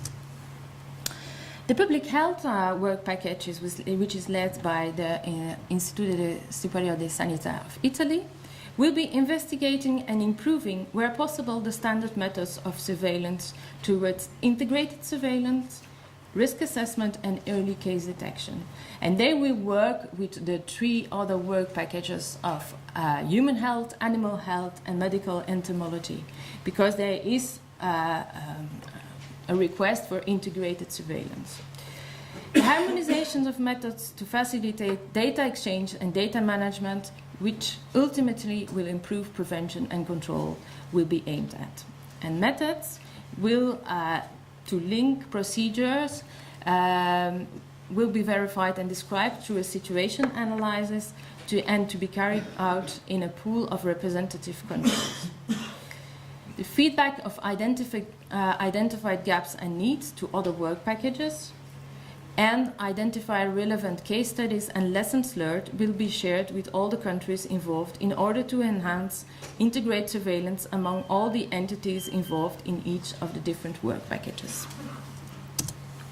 So the groups and the laboratories we are targeting are the national laboratories and the reference laboratories. For the biosafety issues, we are targeting laboratories which have BSL-3 laboratories or BSL-3 safety cabinets. because in the biosafety modules, specific issues will be targeted to the maintenance and the correct use and the standard operating procedures in these the cabinets and laboratories. So we are not starting from scratch. We have two important networks we can rely on. The first one is the Institut Pasteur International Network, which is a global network with 32 institutes worldwide, and where we have institutes which are in the target zone, which are in Morocco, Algeria, and Tunis. And as I said before, during a former project, already a Mediterranean laboratory has been set up with Jordan and Lebanon, and different laboratories in Turkey, Palestine, and of course in Tunisia, Algeria. Morocco is going to join, and Libya. We already set up some capacity building programs, and from these capacity building programs and from the laboratories we already worked with, we had some feedback on what was the demand and what was the need of the different laboratories to continue. And on this demand and on this feedback, we constructed the actual Medilab Secure project. So there was a big demand on to implement everything what has been learned in the EpiSouth Plus project, to have a lot of practice in the different training programs, to improve capacity, to a big demand for exchange of and share of information, and also to extend to other pathogens, because EpiSouth was mainly focused on West Nile and dengue. So the methods which will be used will be the identification. First of all, there will be the identification of contributing laboratories and groups by questionnaires and by an expert committee. There will also be a mapping of existing capacities, and this is really clear also from the meeting today, that there are a lot of initiatives going on, and that we don't want to overlap with these initiatives, and we want to collaborate where possible, not to duplicate. And therefore a mapping of what is already existing is very important. There will be regular meetings with the heads of laboratories. Identified gaps will be lined out, and we will make a link with, of course, with the existing networks. Identification of adapting training curricula and the setup of training modules will be done, and to see how far these training modules have been incorporated in the laboratory practice, we will perform external quality control. There will be on-site visits of experts. We won't do only training modules in a European laboratory, but it's also important to go to countries and to see what is actually happening, what is going and what is not going.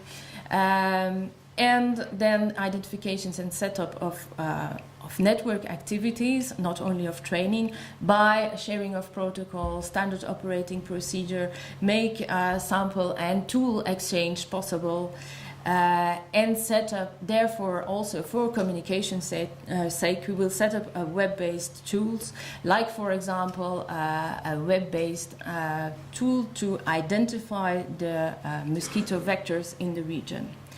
And there will, of course, be follow-up actions to aim at sustainability.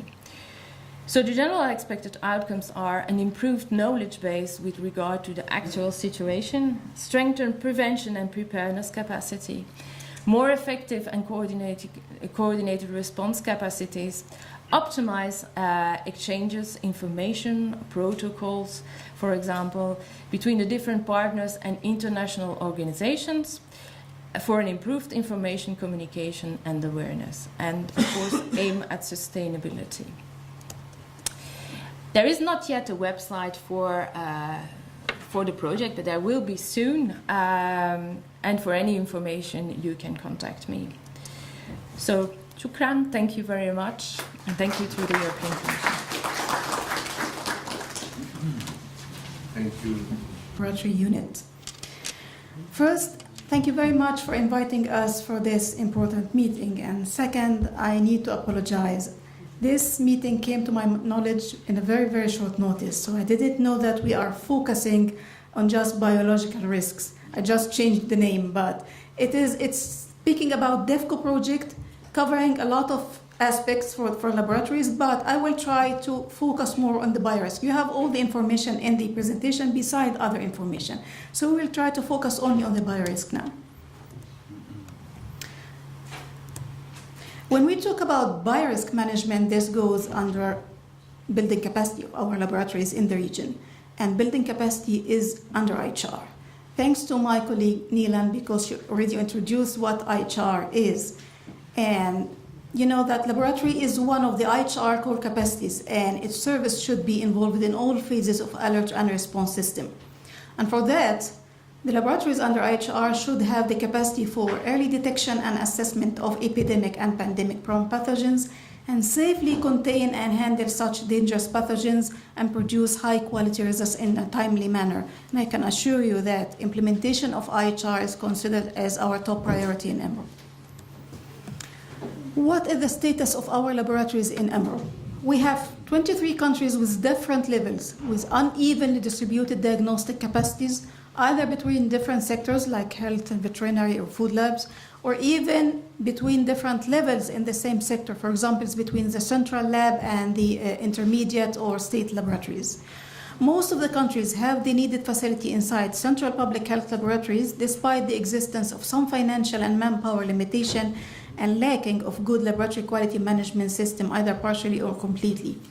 To be honest, when we started to assess for IHR, we could find that we have a lot. I will show you in another slide. We have a lot of things, but what we don't have is the system. Whether for quality, for biorisk, for medical engineering, we don't have the system. Some countries do not have such capacities inside central lab, and they depend on other laboratories like the university laboratories or outside the whole country. Due to security situations, some countries have difficulties in shipping their infectious materials and procuring their supplies, and coordination between laboratories of different sectors need to be framed and empowered. Here are the challenges based on the IHR missions and reviews. We have system challenges and we have facility challenges. For the system challenges, we have a problem with national policies and plans. No specific missions or identified rules and responsibilities, and legislations need to be revised. For example, we don't have anything related to biorisk management inside our policies, inside our plans. We don't even have job description for biorisk officers. For quality management and for biorisk management, there is lack of awareness, lack of designated officers, and commitment still until now. Maybe there is a little bit of awareness now. We gave a lot of such meetings and invite directors to introduce the ideas. But still, we don't have designated officers except few countries. The biorisk officers are doing other issues, and maybe the biorisk activities are like 20% of their working hours. And we don't have enough commitment. They are still looking to the biorisk as a luxury. It's not a priority. For shipping system, we have good shipping system when it comes to vertical programs like polio, like measles, like influenza. When we're outside the programs, we don't have this system. We are just managing ad hoc. As for certified shippers, we already give this type of training many times, but we're still facing high turnover and expiry of the license. The mechanism of shipment itself and the ability of courier is another challenge. Many countries here in the region do not have the needed couriers for shipping the infectious materials. We have just shipping companies, but they don't deal with infectious materials. When it comes to facility changes for manpower, for example, as I mentioned, the competency here is a challenge because there is no specific job description, and this will apply to biorisk officers and quality officers. There is no job description to identify rules, responsibilities, and authorities. If we ask the biorisk officer to go and do the assessment and talk to his colleague, this is what they should do and this is what they shouldn't. He should have responsibilities, defined rules, he should have some authority, but there is no such thing. We need also continuous training programs. We are facing the turnover. We keep training, but there is high turnover in our region for many reasons. Sometimes it's financial, sometimes it's security issues. And because we don't practice handling responsibilities, sharing experience, and surging capacity, this keeps popping up as a big challenge. For the facility, yes, we have limited spaces, but also we have lack of biosafety and biosecurity measures and biorisk programs. I visited fancy labs in our region and in rich countries, but still the biorisk measures are not there. The concept itself is not there. For equipment, medical engineering is one of the main challenges, and certifying the biosafety cabinets is the number one of the items of these challenges. After sales service and warranty and preventive maintenance program is another challenge. Here, I'm going to skip this, but I just want to introduce how we are managing when it comes to training or to introducing a new capacity, a new thing. First, we start with meetings with the decision makers or the directors. We introduce the idea, the concept, just to make sure that they are supporting, to get their commitment and support. So we can go for training and we are sure that the one we are going to train will be supported by their directors or by their decision makers. And then after the trainings, it comes, after the meeting comes the trainings, and we put criteria for selection for those trainings. Those the people who will serve in this field. For example, if it is biorisk, then it will be the biorisk officers or who will be designated as one. It may not be there, but he is the one who will be the biorisk officer later on. And then we follow with missions and with continuous communication. When it comes to biorisk itself, as you can see, we have a very long list of training that we provided before and different types. We provided BSL-3 training. Why did we do this? Because in a certain time, certain period, with many crises like Rift Valley, dengue, and avian influenza, and then the pandemic, for us, we received a lot of requests coming from countries we need to have a BSL-3, which is fine. It's their right to ask for having a BSL-3, but we just wanted to make sure that they know what BSL-3 is, what type of a commitment they should have. This is not just a new facility, I'm going to have it this year and then neglect it next year. This is like a lifetime commitment. It takes a lot of efforts, a lot of money, a lot of follow-up, maintenance, everything. So we had to train them on how to have a BSL-3 and the practices inside BSL-3. And then we had other type of training, which is biorisk management awareness training, and then another training, which is TOT, training of trainers, because we want our trainees to go back to their countries and train their colleagues. We also try to give this training to specific programs. We started with the influenza laboratories, and this year we are going to target TB laboratories. We had national laboratory trainings, and in this case, national training has a privilege. If I'm going to a regional training, I will ask for one trainer from each country, which is not enough. If it is sub-regional, it will be 2. But national training, I will take like 20, 25. In this case, I can have people from different sectors, not just the health laboratories, could be veterinary laboratories, food laboratories, from the university and research institutes. I could have it also from central level and intermediate level. So we had 2 so far in Morocco and Egypt, and 3 are coming this year, and we are also planning to have a TOT this year, and funding is needed for that. For infectious substance shipping training, we provided 3 regional trainings in Morocco, in Cairo, and in Oman, and 4 national trainings in 4 countries, and yet we are still receiving the request to have more national trainings for this. And as I mentioned, this is a good opportunity so we can have more than one certified shipper. We will have a lot of certified shippers inside the country to avoid the turnover. Because when we provided this on a regional base before, Many of those trainees just disappeared. They left their jobs, they traveled somewhere, they are promoted somewhere else, so they are not anymore the one taking care of the shipments. And follow-up. Follow-up is, secretaries or the undersecretaries also changed. Many of the directors changed of the laboratories. So we have this instability and we keep drawing the attention again and giving feedbacks again and so on. We will keep doing this until the policies and the plans and regulations and legislations is revised and we have specific rules, specific regulations, specific legislations for the biorisk and for the quality. We face improper nomination of the trainees. We put very specific criteria of selection, but yet some countries are not following this. Post description and identified rules and authorities for the quality and biorisk officers is not there. Designated laboratory fund for the biorisk management activities is not there. National external quality assurance system sometimes is lacked in some countries. And we need continuous training programs. And of course, one of the challenges is expiration of shipping license and the turnover.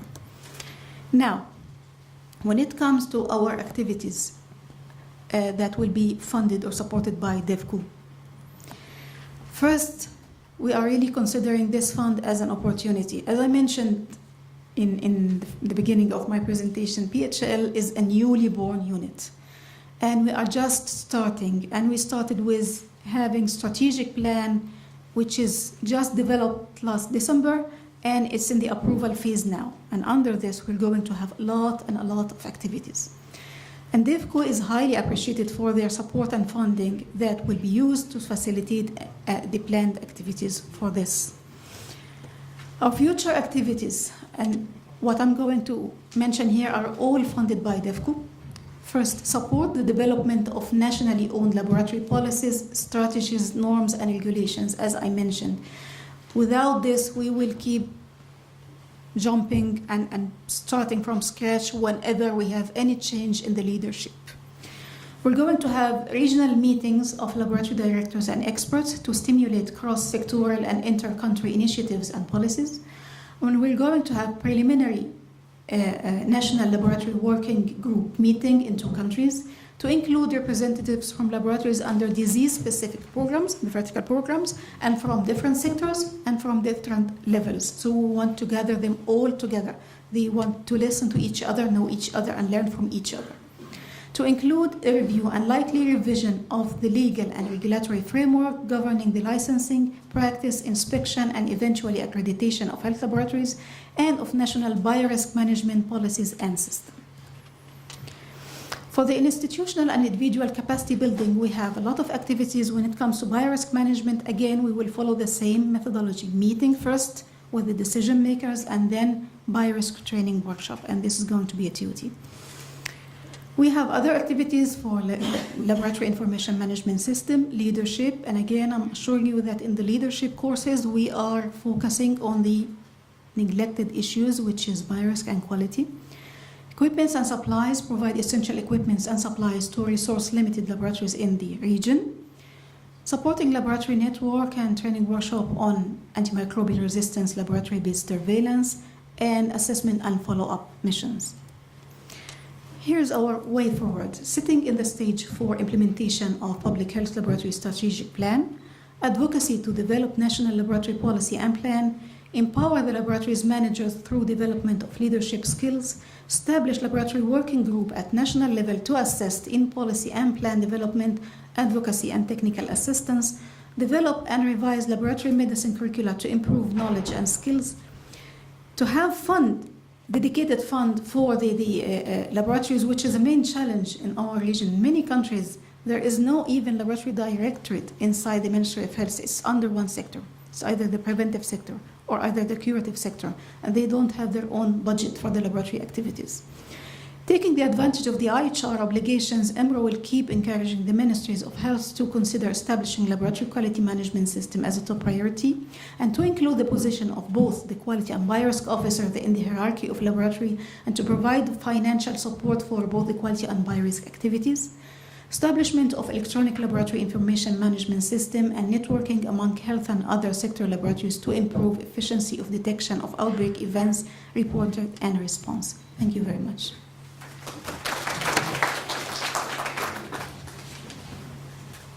Floor is yours. Thank you.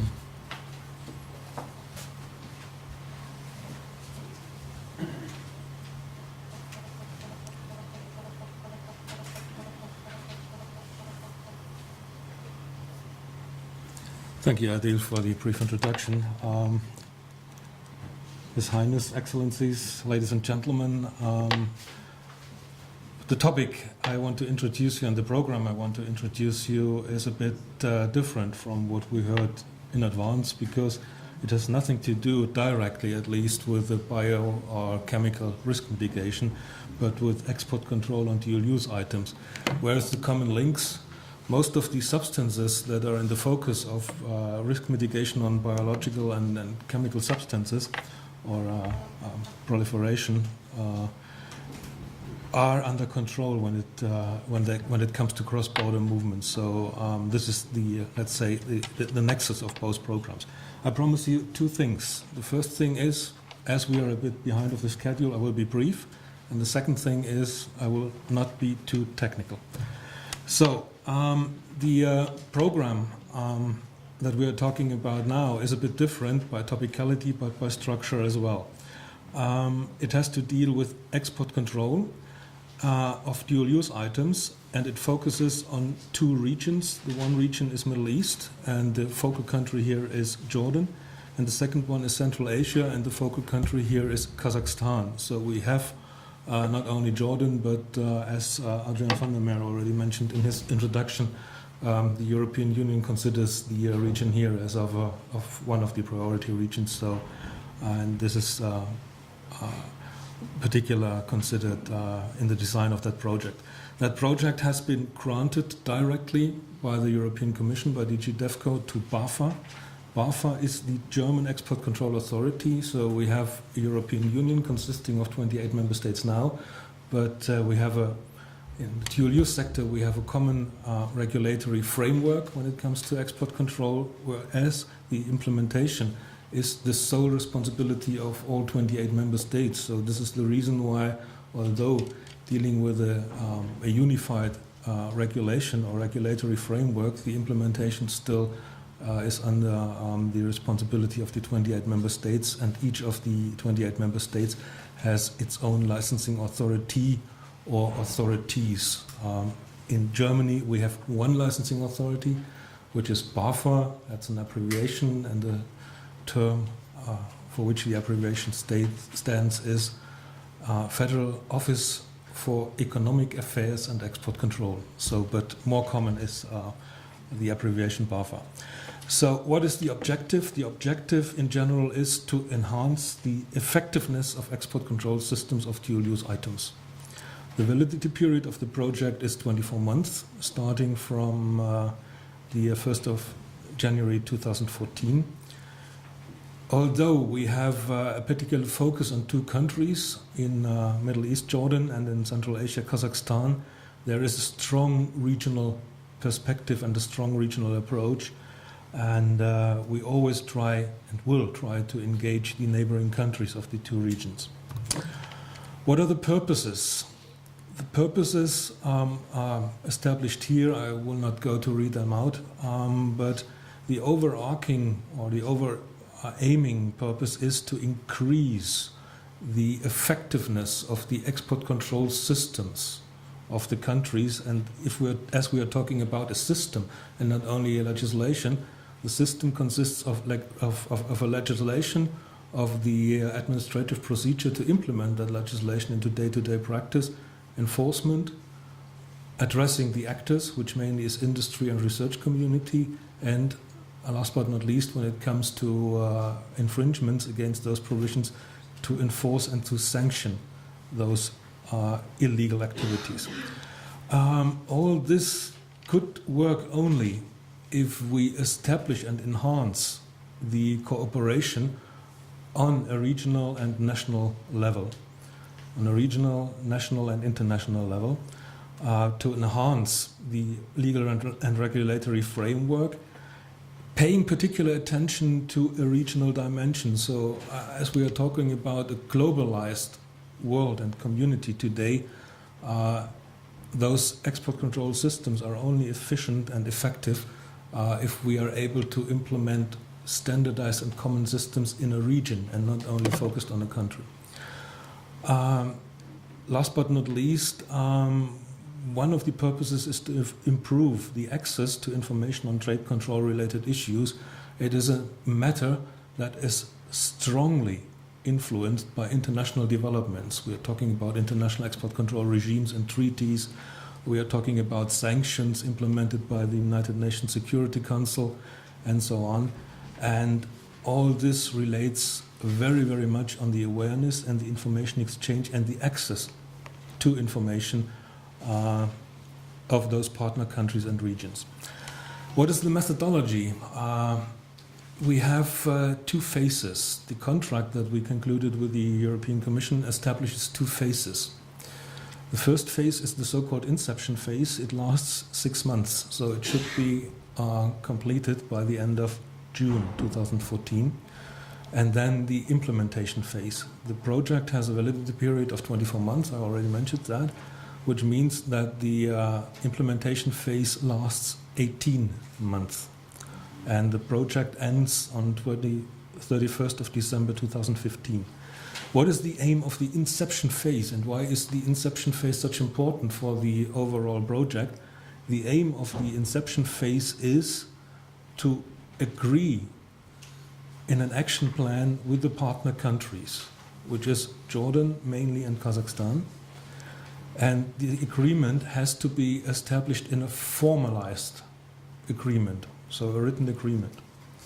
Only after that, and if that agreement has been achieved, the implementation phase will start. And what is the aim of the implementation phase? It is simply to implement that formally agreed action plan. The implementation phase and the project itself will gather on all aspects of trade control. We call them 5 pillars: legal, licensing, awareness raising, enforcement, and sanctioning, penalizing infringements. The new element will be the posting of a long-term expert here in Amman. Long-term expert, the contract describes his qualification criteria. He should be a real expert in export control. He should be familiar with project management issues, and he should be ready to take his residence for the remaining period here in Amman. So this is, let me say it in that way, this is a very, very new approach, at least when it comes to these projects, and it looks promising. So what is the scope? We have 3 areas. The first area and the core and the center is capacity building, capacity development in order to enhance the export control and trade control system. The other element, the other pillar is the general support, and the general support aims that a 2-day trade or export control system is very much depending on legal licensing, customs, awareness, and sanctions. What is the overarching legal and political principle? This for sure is the United Nations Security Council Resolution 1540 of 2004, which requires all member states to apply, among others, stringent and efficient trade control systems. The second one is the European Union security strategy, and finally the EU strategy against the proliferation of weapons of mass destruction. In a very brief way, we are just in the start-up phase of that project. We will closely cooperate with other donors of technical assistance in the area of trade or export control, predominantly with the United Nations, not the United Nations, the United States Export Control and Related Border Security Program, as we are dealing in the larger frame of the Center of Excellence structure. For sure, there will be some synergies and some cooperation with other older, let me say it in that way, older projects under the Center of Excellence, one of which is implemented by our authority as well. And again, we have the possibility and we will pay attention to the regional dimension. So although focal here in that region will be Jordan, but we will reach out to other countries in the neighborhood like Lebanon, like Iraq, probably Turkey as well. So that's it. Thank you very much. Thank you, Werner. Very clear that we need to tackle these viruses. We need to store them safely. We need to be careful with the pathogens, and also the movement of the people and the goods really pose new challenges which needs to be addressed. We simply need to do this for our citizens in order to protect them against diseases and also to give them a future and to have further capacity building in the lab, around the lab in terms of security, and also to see that further preventive measures or eventually curative measures can be taken. So this is quite an, let's say, I must say, impressive set of actions that we are now planning. It needs to be done, it's clear to me, and we really like to see a further active involvement of the Centers of Excellence in this, because this was exactly now our idea. Again, we will further discuss this in the coming days. We have a very important expert meeting coming up where we further want to identify the needs specifically in the Middle East, and then we'll see how we can further take that forward. Thank you. Thank you, Adrian. First of all, I apologize for the intrusion since I'm participating in this meeting as an observer, but first of all I wanted to introduce myself to those representative of implementing partners that are going to implement these various projects that were presented. My name is Francesco Miorin, and I'm the Centers of Excellence Regional Coordinator for Southeast Europe, Southern Caucasus, Moldova, and Ukraine. I wanted just to introduce myself since I've seen that lots of these projects will also be implemented in the region I'm dealing with.